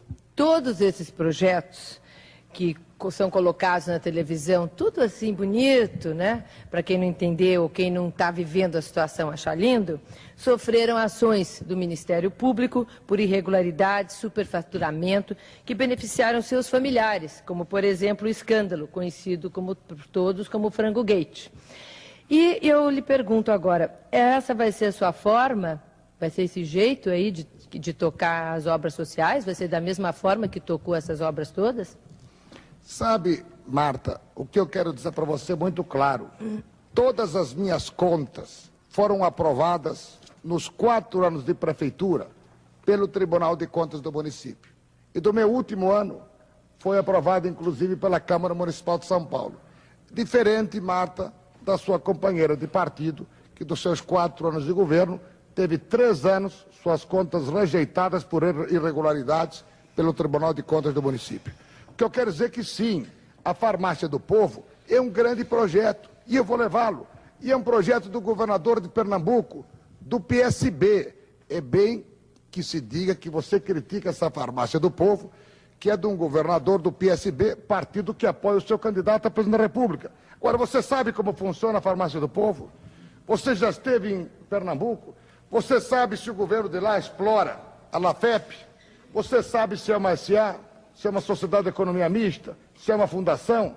Você sabe como isso beneficia ou não a população de Pernambuco? Eu vi, eu falei com o governador Miguel Arraes e vou implantar a Farmácia do Povo para dar remédio mais barato, sabonete, shampoo para toda a população do estado de São Paulo. E mais ainda, Marta, o Singapura é um grande projeto social.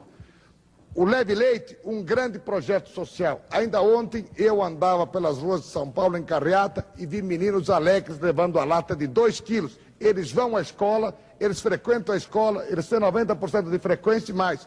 Eles ajudam a família na alimentação.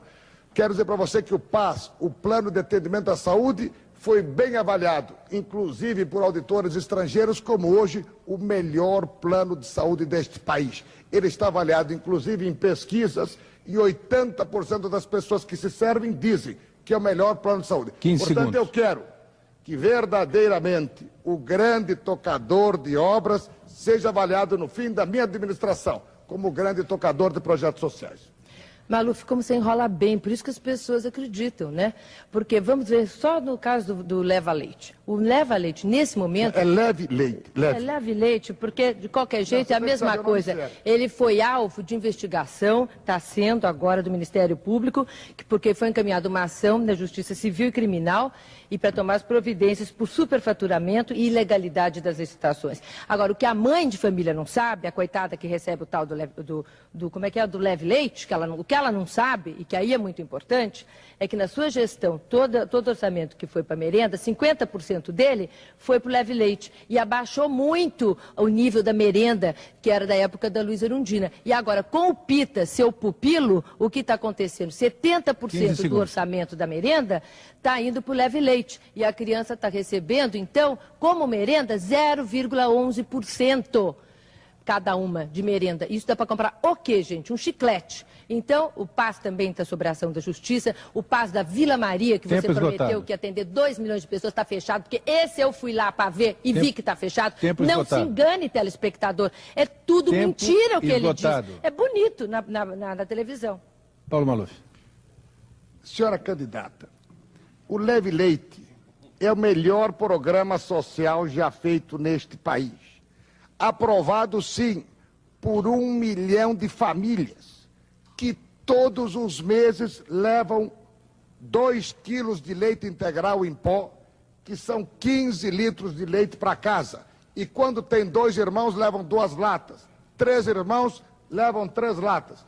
Quero dizer, e faço aqui aos senhores repórteres, jornalistas e empresas de jornalismo aqui, que estão presentes, que visitem amanhã, depois da manhã, quando quiser. qualquer escola municipal. Eu tenho plena convicção que a melhor merenda escolar deste país é das escolas municipais. E a senhora não sabe, não se dá 0,11 centavos, 15 não se segundos. dá dinheiro. O que se manda para as escolas é merenda escolar, que é uma verdadeira refeição. Quero dizer que eu vou levar para o interior o projeto Singapura, vou levar o PAS e quero ser avaliado como um governador que vai levar projetos sociais para o interior. Ok, Fernando Canzian escolhe os candidatos para perguntar e responder. Digo o candidato Mário Covas para o candidato Orestes Quercia. Senhor governador Orestes Quercia, o senhor já passou pelo governo, de forma que o senhor tem uma série de problemas, os quais já enfrentou no passado. Tendo em vista que busca hoje uma nova eleição, eu queria me ater a dois aspectos de natureza administrativa que me parecem importantes. O primeiro deles, como é que o senhor reage em face das organizações sociais? E o segundo deles é qual é a sua contribuição para a reforma agrária em São Paulo? Vamos começar pelo segundo, né? A questão da reforma agrária, eu tenho um trabalho imenso. Nós fizemos um trabalho, estou me esquecendo o nome agora, como é que chama lá? Hein? Promissão, desculpa, Promissão. Né? Fizemos um assentamento em Promissão, que é um exemplo para o país. Né? Hoje, a cidade de Promissão, a região de Promissão, vive em razão desse assentamento, que foi feito pelo governo federal, mas foi o governo Quercia em São Paulo que fez todo o trabalho de assentamento, fizemos a infraestrutura, água, as construções dos armazéns, fizemos uma obra extraordinária. Essa questão da reforma agrária, eu tentei inclusive resolver a questão do Pontal do Paranapanema, mas os fazendeiros são responsáveis por não ter resolvido isso, porque eu queria que eles dessem uma parte, e falei com o Fábio Meirelles, que era presidente do Sindicato Rural, insisti, fiz reuniões, né? Eu queria acertar uma parte, 30%, 40% da parte daqueles fazendeiros que não têm escritura definitiva, para que eles cedessem ao Estado, para o Estado fazer assentamento e nós daríamos a escritura definitiva para eles. Mas eles, na última hora, quiseram, não queremos esses vizinhos aqui perto da gente, queremos que eles... Eu disse, então vamos comprar terra longe de vocês. Então foi má vontade dos fazendeiros, senão nós teríamos resolvido a questão do Pontal do Paranapanema da mesma forma que resolvemos a questão de Promissão. E o governo federal não tem resolvido por incompetência. Porque eu li recentemente uma entrevista do responsável pela área que dizia, nós temos cadastradas terras que são o dobro das terras necessárias. 15 segundos. Dobro das terras necessárias. Só falta competência. Quer dizer, tem terra demais, mas não tem competência do governo para efetivamente resolver a questão da reforma agrária no Brasil. O Quercia, como governador, ajudou muito e, sendo governador, vai ajudar muito mais. Tempo esgotado. Mário Covas. Bem, só houve uma resposta, de forma que eu vou até apenas a ela. Os números não mostram o que o senhor disse. Os números mostram que o governo Maluf não fez nenhum assentamento. O governo Montoro fez 1.115. O senhor fez apenas 79 assentamentos. Os assentamentos... Os assentamentos a que o senhor faz referência foram feitos pelo governo federal. O governo estadual fez 79, Fleury fez 250. Nós já fizemos 2.887. Sabe por quê? Porque houve competência. Nós fomos tratar lá com o pessoal do Pontal e houve competência. A incompetência não está no governo federal, teve no seu governo. Mesmo em títulos expedidos de Proce, no seu governo foram dados 2.843. Nós já demos 6.898. 15 segundos. E fazemos 8.000 assentamentos no próximo governo. Quem sabe o senhor pode falar um pouco das organizações sociais? O que eu posso falar, esses números que o governador traz aqui, com certeza eu não tenho aqui os dados, não vim aqui preparado com esses números. Com certeza, ninguém fez assentamento melhor do que o meu governo em São Paulo. Com certeza. A Promissão é um exemplo disso. Porque os outros casos, muito obrigado, Marta, os outros casos são casos de assentamento que tudo volta para trás, porque é feito errado. Eles não ajudam, eles dão o terreno lá, não dão financiamento, não ajudam em nada, a pessoa quebra, tem que entregar o terreno de volta, que é o que está acontecendo na maioria dos assentamentos que ele fez. Se é que ele fez. né? A verdade é que falta competência, não do Quércio. Quércio, a responsabilidade de reforma agrária é do governo federal. Nós ajudamos, o governo do estado ajuda, e eu vou ajudar a fazer como fiz de comissão, que é um exemplo que pode muito bem ser seguido pelo governador atual de São Paulo. Muito bem.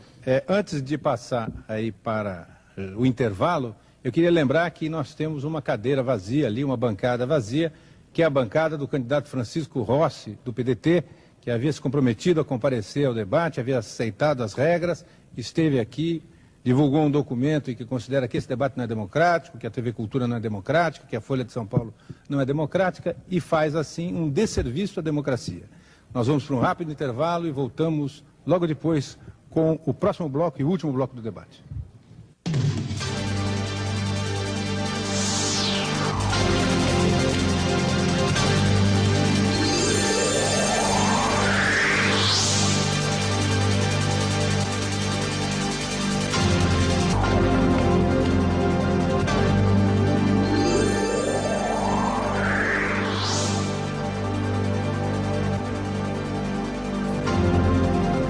Estamos chegando ao quinto e último bloco do debate Rede Cultura Folha de São Paulo para os candidatos ao governo do Estado. Eles têm, cada um deles, um direito de 2 minutos para suas considerações finais. Não haverá réplica, mas se algum candidato for citado ofensivamente, poderá requerer 1 minuto de direito de resposta e a decisão fica por conta do mediador. O sorteio mantém a mesma ordem que foi acordada para o primeiro bloco, começando com Antônio Ferreira. Olha, em primeiro lugar, eu acho que está errado isso, porque na verdade eu fui o primeiro a falar, teria que ser o último agora. Isso foi acordado com a sua assessoria? Não, também eu vou fazer, não há nenhum problema não, mas eu acho que está errado. Continuo achando que está errado, mas vou falar assim mesmo.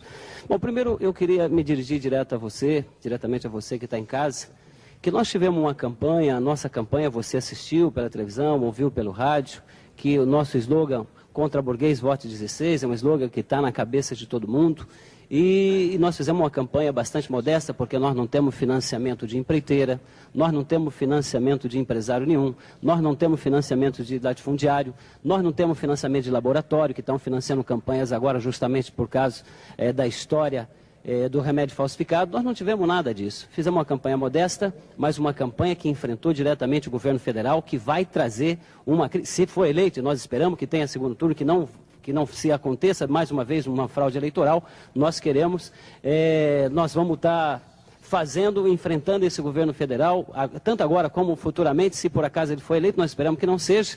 Agora, e esse governo que quer botar o PSTU na ilegalidade, já nos roubou tempo, algumas vezes, e quer colocar o PSTU na ilegalidade. Por isso, nós chamamos você a votar nos parlamentares em candidatos a deputado federal, a deputado estadual do PSTU, para que a gente continue na luta dos trabalhadores, na luta da juventude, para que a gente possa estar representando as minorias, os negros, as mulheres. É preciso ter esses parlamentares do PSTU e chamamos vocês a votar nos parlamentares do PSTU. Esse governo, inclusive, foi um governo que prendeu, que prende, está tentando prender dirigentes do MST, porque está contra a reforma agrária, porque não faz assentamento. É um governo que interveio nos sindicatos de petroleiros. É um governo que não serve para os trabalhadores de forma nenhuma. Por isso, nós queremos dizer a vocês, são todos farinhas do mesmo saco, nós queremos, e agora, no dia 4 de outubro, contra burguês, vote 16. Constantino Cury. Eu sou o único candidato médico, tenho formação humanista, sempre defendi a vida. O nosso partido é contra o aborto, contra a pena de morte. Defendo a saúde acima de tudo. E o orçamento da saúde só pode ser usado para a saúde, sem desvios. Os secretários e o ministro da saúde têm que ser exercido por médico e não por politiqueiros de plantão. Quero fazer uma proposta na área da saúde ao futuro governador, ou o Dr. Covas, ou o Dr. Maluf, que tudo indica irão para o segundo turno. A minha proposta é a seguinte: o Estado não é lojinha para vender remédio. Todas as receitas, a minha proposta é a seguinte: todas as receitas e prescrições médicas feitas por médicos na rede estadual de saúde, o responsável destas instituições tem 24 horas para fornecer gratuitamente os remédios de boa qualidade para a população. sob pena de responderem por crime hediondo. Peço também a eles para rever as privatizações, principalmente dos hospitais, discutir com o CRM, com as associações médicas e com a comunidade, para ver qual a melhor solução para cada caso. Peço ao ex-governador Quércia que vote no Dr. Enéas para presidente, porque é o mais inteligente e o mais nacionalista e que tem mais amor à pátria. Muito obrigado, meu nome é Constantino Cury, o nosso número é 56, o mesmo número 56 do Dr. Enéas. Eu gostaria de agradecer a todo telespectador que teve a paciência, como sempre, de aguentar a mesmice de sempre desses velhos políticos viciados. Tempo esgotando. Como sempre. Muito obrigado. Deputada Marta Suplicy. Eu queria agradecer você, telespectador e telespectadora, que ficou até tarde da noite nos escutando. E eu acho que deu para você ver a diferença entre a nossa candidatura e também entre todos os partidos. O Maluf não respondeu à questão do Frango Gate, que envolve tem uma condenação da sua mulher, Silvia, da sua filha, do seu cunhado, todos condenados. Também não respondeu à questão do Singapura, do Paz, não respondeu a nada. E o Covas também não respondeu, não, a questão da renegociação da dívida de São Paulo, porque ele não enfrentou a equipe econômica e teve uma renegociação melhor do que tivemos até hoje. Mas agora eu quero falar de uma coisa boa, que é o sonho que eu tenho. Um sonho para um Brasil melhor e para o nosso Estado. Um sonho que foi de Martin Luther King, quando pensou um país sem discriminação de nenhuma espécie. Um sonho que foi o sonho de Golda Meir, quando pensou em criar e criou uma nação forte. Um sonho que foi o sonho de Mandela, de um país sem apartheid social e de raça. Um sonho que é o sonho de Lula, de um país justo, com justiça social. Esse é o sonho de todos nós. E agora eu falo para você, você que está aí em casa, indeciso, eu peço que tenha coragem e decida. Decida pelo novo, decida com quem tem um compromisso com a exclusão social, que tem um compromisso com o povo e tem liderança, porque o que nós precisamos agora é alguém que defenda e conduza o nosso Estado. E depois, você, que é do PT, que está dando sangue na eleição do Lula, o sangue na eleição do Suplicy, continue de casa em casa como você está indo, porque a gente está encostadinho no segundo e nós podemos ir, porque pesquisa não se ganha eleição, ninguém ganha com pesquisa. Lembre o último que sentou na cadeira do prefeito e o que aconteceu com ele. E é por isso que eu tenho certeza que nós estamos no segundo turno e é o 13, contando com você. Orestes Quércia. Eu gostaria de, nesse encerramento, fazer um apelo a todos os meus companheiros do PMDB, para que esses companheiros e companheiras reajam para que nós possamos desmentir novamente as pesquisas, ir para o segundo turno e vencer a eleição.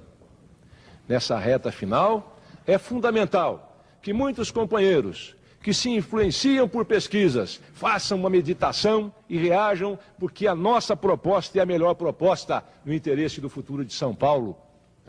Nós queremos fazer uma grande aliança com a pequena empresa, como nos Estados Unidos eles fizeram.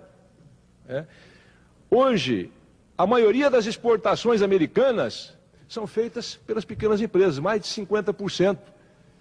O governo americano compra 30% de tudo aquilo que compra das empresas pequenas. Eu quero fazer isso em São Paulo. O governo vai comprar das empresas pequenas, vou diminuir o imposto, vou dar recursos para as empresas pequenas e quero empregos. A solução do emprego vai ser aliança com as pequenas empresas. Nós vamos garantir a segurança, como eu já garanti. Não é conversa mole, já garanti a segurança de São Paulo. Vamos melhorar, vamos melhorar a questão da saúde, investir melhor. Eu aumentei para 12% o orçamento da saúde, o governo atual diminuiu para 7%. Por isso que não tem dinheiro, não tem remédio. O povo vive sofrido, estão privatizando os hospitais. Essa questão de entidades sociais aí que ele falou era para privatizar, dar de graça os hospitais do Estado para entidades particulares. Vamos fazer na área de habitação. 15 segundos. Concluí, eu que organizei o projeto de habitação em São Paulo. Vamos fazer aquilo que eu fiz pelo menor abandonado. E vamos fazer uma revolução na educação. Vamos transformar as delegacias de ensino em fundações. Tempo esgotado. Todas as delegacias, em fundações, com a autonomia que eu dei para as universidades, para que nós possamos resolver a questão do ensino em São Paulo. Tempo esgotado. Mário Covas. Em primeiro lugar, eu quero agradecer a todos os interlocutores, aqueles que nos fizeram perguntas e os que participaram desse debate, mas sobretudo ao senhor e à senhora que nos ouviram. Quero esclarecer 2 ou 3 coisas antes de fazer a minha fala final. Primeiro, o candidato 45111 é Marcos Mendonça. O lugar mais perto que ele chegou do Carandiru foi a Pinacoteca. Em segundo lugar, eu quero dizer que eu não falei sobre a dívida apenas porque não me deixaram. A dívida não foi feita por mim, em nenhum centavo. Agora, ela foi tão bem negociada que o corte da dívida se deu em março de 96. Eu não expliquei isso porque supus que uma deputada federal soubesse disso. Ela, afinal, era uma coisa de interesse de São Paulo e ela devia estar ao par desse aspecto. De forma que fique esclarecido. Finalmente, eu quero dizer aos senhores o seguinte. Eu me lembro da minha época de jovem, quando as dificuldades no namoro, no noivado, eram maiores do que eram hoje. E eu me lembro que quando a gente ia namorar uma moça, imediatamente o pai se punha a campo. Ele ia ao emprego saber se o cara era trabalhador, ele ia na escola ver se o cara era estudioso, ele ia ver se o cara tinha futuro, ele ia ver se os amigos da pessoa, enfim, ele lavava a figura de alto a baixo até se poder fornecer, emprestar aquilo que era o seu ente mais querido, a sua filha. Mas ao final, depois de todas essas verificações feitas, havia uma que era a prova definitiva. Era a prova da credibilidade. E aí, cara a cara, frente a frente, ele olhava para o pretendente, olho no olho, e era desse olhar que vinha a palavra final. Domingo próximo, os senhores vão ter que votar. Olhem nos olhos e decidam segundo a sua consciência.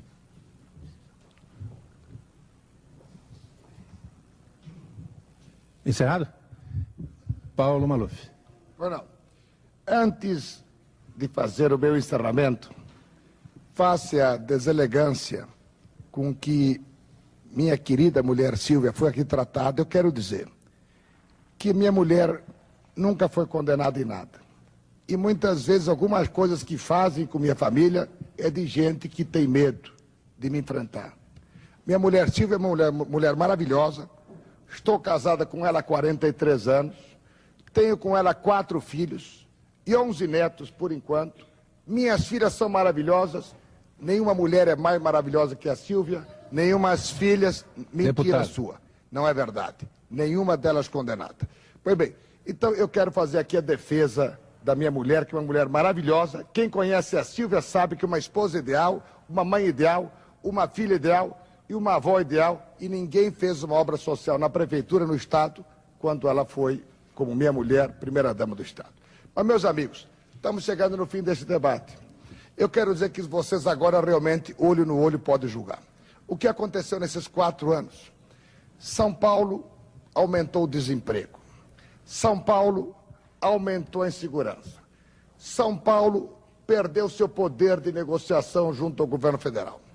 Outros estados que tiveram governadores, como por exemplo, Antônio Brito no Rio Grande do Sul, Eduardo Azeredo em Minas Gerais, Tasso Gereissati no Ceará, para não dizer o grande benemérito da Bahia, Antônio Carlos Magalhães, esses estados cresceram mais do que São Paulo. São Paulo, portanto, deve ter um governador forte, um governador com personalidade, um governador que impeça o crescente desemprego desse estado, que os problemas sociais sejam encarados com coragem, os problemas de saúde pública, da educação, da habitação, os problemas da segurança, a tolerância zero contra as drogas. E eu quero sim dizer a vocês, no domingo que vem, eu desejo ser eleito para colocar novamente São Paulo de pé. São Paulo honrando a bandeira da capital. Não do Corduco, não seremos conduziremos. Muito bem. Pela dinâmica do debate, na verdade, nós teríamos mais 2 minutos reservados ao candidato Francisco Rossi. O que a gente pode fazer é mostrar a bancada dele vazia. Ele, como já foi dito aqui, nós estamos fazendo questão de repetir a cada bloco.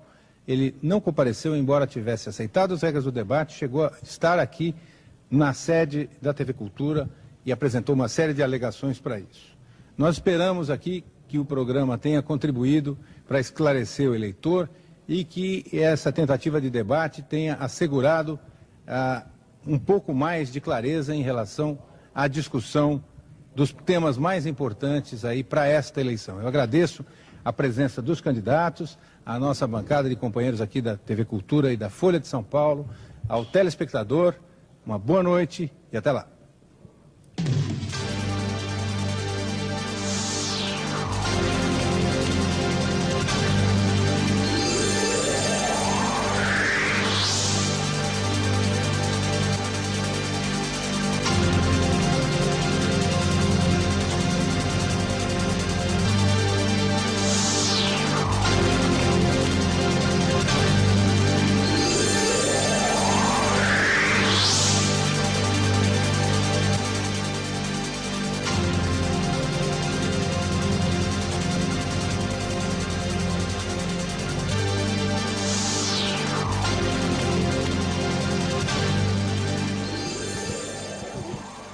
Aí concluído o grande debate promovido pela Folha de São Paulo e pela Rede Cultura de Televisão entre os candidatos ao governo do Estado. Compareceram 6 candidatos, não compareceu o candidato Francisco Rossi. Aqui está o governador Mário Covas. Governador, como é que o senhor viu sua participação no debate? Eu não vi. Quem viu foi o telespectador, vocês. Eu participei simplesmente. Eu tentei traduzir as minhas ideias, os meus conceitos, responder as perguntas que me foram feitas, de forma que cabe ao povo julgar. Como é que o senhor viu a ausência de um dos candidatos, Francisco Rossi, divulgando uma carta aqui? É o segundo dia que isso acontece. Ontem ia haver um debate de 300 emissoras de rádio. E ele foi suspenso porque o Rossi não compareceu e o Maluf não compareceu. E, portanto, eles suspenderam o debate. Hoje o Rossi novamente não vem no debate aqui. Enfim, cada um responde por si. Eu acho um absurdo que alguém... Eu me lembro que na última eleição eu tinha 52% e vinha 7 debates. 7 em estações de televisão. Um deles em Campinas e o outro em Ribeirão Preto. 7 debates. Tá aí, essa é a palavra do governador Mário Covas, candidato do PSDB ao governo do Estado. E nós vamos agora a Tereza Cristina de Barros. Este foi o último debate antes da eleição. No próximo domingo nós vamos conversar com o candidato Paulo Maluf. Na sua opinião, quem ganhou, quem perdeu esse debate? Olha, segundo o telemarketing que estamos fazendo simultaneamente ao debate, nós estamos até a penúltima pergunta, até o encerramento, com 31 pontos. Não sei quantos estamos agora. Você tem o dado agora? 39 pontos. Portanto, o telemarketing nos deu instantaneamente a vitória. Quanto é que tem o segundo colocado? Quer saber? Então eu ia dar já em primeiríssima mão para vocês aqui o vivo. Com 39 pontos, o segundo estava com 20 e 22. Agora vamos saber quantos estão. 22. Quem foi que perdeu? Bom, eu não sei quem perdeu, quem ganhou, porque a população que deve julgar. Eu fiz um programa, nesses 45 dias, um programa de televisão limpo, um programa de governo, um programa para acabar com o desemprego, melhorar as taxas de desemprego, dar mais emprego, um programa para dar mais segurança à população, um programa de saúde pública, um projeto social da farmácia do povo, ou seja, eu tenho proposta de governo e quero que, sendo eleito, você vote e você cobre. Vota e cobra. Faz como na democracia americana, vota e cobra. Pesquisa da Datafolha indica que é um empate técnico entre Covas e Rossi com 19%. Quem o senhor preferiria enfrentar no segundo turno em São Paulo? Sabe quem determina? É o povo. Na pesquisa da Vox Populi que eu tenho, ontem, Maluf estava com 31, Rossi com 18, Marta e Covas empatados com 14. Mas a melhor pesquisa é a apuração da urna. Quem o povo mandar para o segundo turno, com muita alegria, nós vamos fazer uma campanha com compromisso. Compromisso com a população, compromisso com os projetos sociais. Eu repito, eu quero que o grande tocador de obras seja verdadeiramente avaliado como grande tocador de projetos sociais. Nessa última semana vai ser a busca pelos indecisos. Os indecisos já são poucos. Eu acho que deve ter entre brancos, nulos, indecisos, uns 15%. Mas eu espero, se Deus quiser, com o meu bom programa de governo, encarar na televisão aqueles que ainda têm dúvida e eles vão optar por votar alguém que ponha novamente São Paulo de pé. Muito obrigada. E nós continuamos aqui nas entrevistas com o Enio Luciolo. Obrigado, Tereza. Agora a gente vai ouvir a candidata Marta Suplicy, que na pesquisa do Datafolha aparece em terceiro lugar. Deputada, como é que a senhora viu sua participação no debate? Muito bem, eu achei que deu para ver de forma muito clara as diferenças e considero uma pena e uma falta de serviço à democracia a não participação de Francisco Rossi, que se portou como presidente da República, que não quer participar dos debates com o candidato Lula, e como Oscar também não quer participar com o senador Suplicy. E aí eu acho que é uma falta de democracia, mostra bem o perfil dessas pessoas que não querem participar de um processo democrático. Dá para dizer quem foi o vencedor do debate? Claro, eu acho que as pessoas que assistiram viram a diferença das candidaturas, viram muito bem como o Maluf mente sem parar, essa questão toda do PAS. Gente, essa propaganda do Vila Maria, do PAS do Vila Maria, são 2 milhões que ele prometeu que iam ser atendidos. O PAS da Vila Maria eu tive lá, está fechado, nunca funcionou com mais de 20 leitos. É assim, eu ando na rua, o PAS é a mesma coisa, pessoas me mostrando guia de internação para daqui 3 meses, para daqui 2 meses para consulta. Isso é o PAS. Você, principalmente do interior, porque o pessoal da capital até que já sabe bem, precisa acordar porque esse homem pode fazer. É muito perigoso voltar um homem desses com esses procedimentos que quebrou, faliu o município de São Paulo, pegar esse estado, já com a ideia de ser candidato à presidência da República, né? Imaginou o que ele não vai aprontar com tudo isso. Como já está aprontando com essa história do leve leite, que a mãe, que está toda contente com a sua latinha de leite que chega em casa, não sabe que isso é a custa de uma merenda boa para sua criança, que foi diminuída em 70% como qualidade. Agradeço a candidata Marta Suplicy e agora a gente vai mais uma vez à repórter Tereza Cristina de Barros.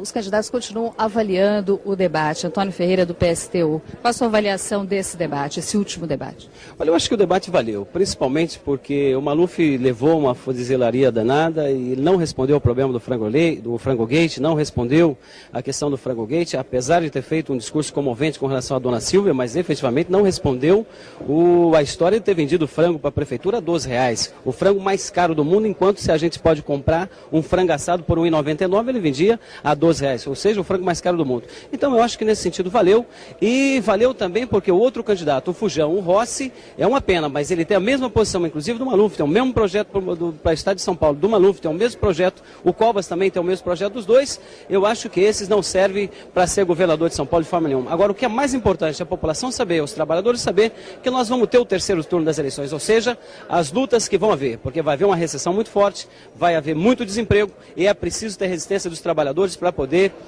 resistir a esse plano e ter uma condição melhor de vida. Nós acreditamos na luta dos trabalhadores, essa luta dos trabalhadores da juventude, e essa luta vai vir, nós não temos dúvida nenhuma, porque o plano econômico que vai acontecer no futuro é uma fraude eleitoral que está acontecendo agora, o que vai acontecer no futuro vai levar a uma mobilização muito grande do povo, dos trabalhadores, é isso que nós queremos. Muito obrigada, Antônio, e voltamos com ele. Bom, obrigado, Tereza. Agora a gente vai ouvir o candidato do Prona, Constantino Cury, que está aqui ao meu lado. Uma das coisas que surpreendeu bastante foi quando você reclamou da imprensa, chamou a imprensa de podre, porque só estava fazendo perguntas aos mesmos candidatos. Você podia explicar melhor? Claro, eu não chamei a imprensa, eu chamei parte da imprensa. Infelizmente, no outro debate, uma concorrente de vocês, a nós ficou 1 minuto na entrada e 1 minuto na saída. E agora, hoje, ficaria também só as considerações iniciais ou finais. Tive a felicidade do Rossi Fujão, que fugiu aqui da raia, por ele não vir, eu pude fazer uma pergunta, porque senão iriam discriminar nós do Prona, como sempre, porque eles sabem que nós temos a verdade e eles têm medo de ouvir a verdade, eles têm medo de discutir, porque nós temos condições de discutir sobre qualquer assunto com qualquer um dos outros candidatos. Mesmo que a nossa idade seja metade da idade deles. Nós somos inteligentes, somos médicos, 33 anos de idade, e eu represento uma nova geração de políticos. Uma geração de políticos que quer aposentar essa geração de políticos que aí está. Políticos que fazem política há 30 anos. Não aguentamos mais isto. Faz política há 30 anos. Então, só para concluir, eu gostaria de agradecer ao telespectador e que no dia 4, por favor, renove. Eu represento uma nova geração e o Prona representa uma nova geração de se fazer política. Muito obrigado. Essa é a palavra do Constantino Cury, candidato do Prona. Está aí, falaram os candidatos que participaram desse debate. O último debate até o dia da realização das eleições. O debate promovido pela Rede Cultura de televisão e pela Folha de São Paulo. Rede Cultura, de olho no voto.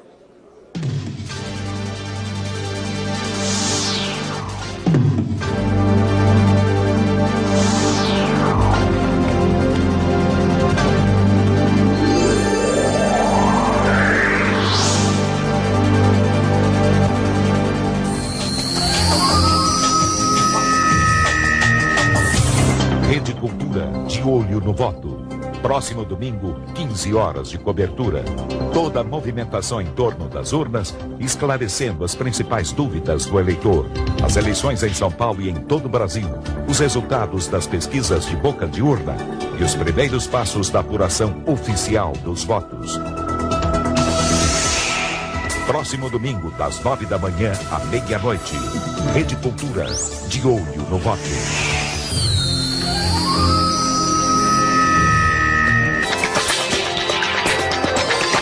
O voto nas próximas eleições. Eu perdi meu título e não sei se a segunda via vai ficar pronta a tempo. Como é que eu faço para votar? Tudo bem. Você pode votar com qualquer documento oficial. Por exemplo, carteira de identidade, carteira profissional, mas não pode ser cópia. Procure um cartório eleitoral para maiores informações. Mas não deixe de votar. A democracia precisa do seu voto. Construa um país melhor. Vote.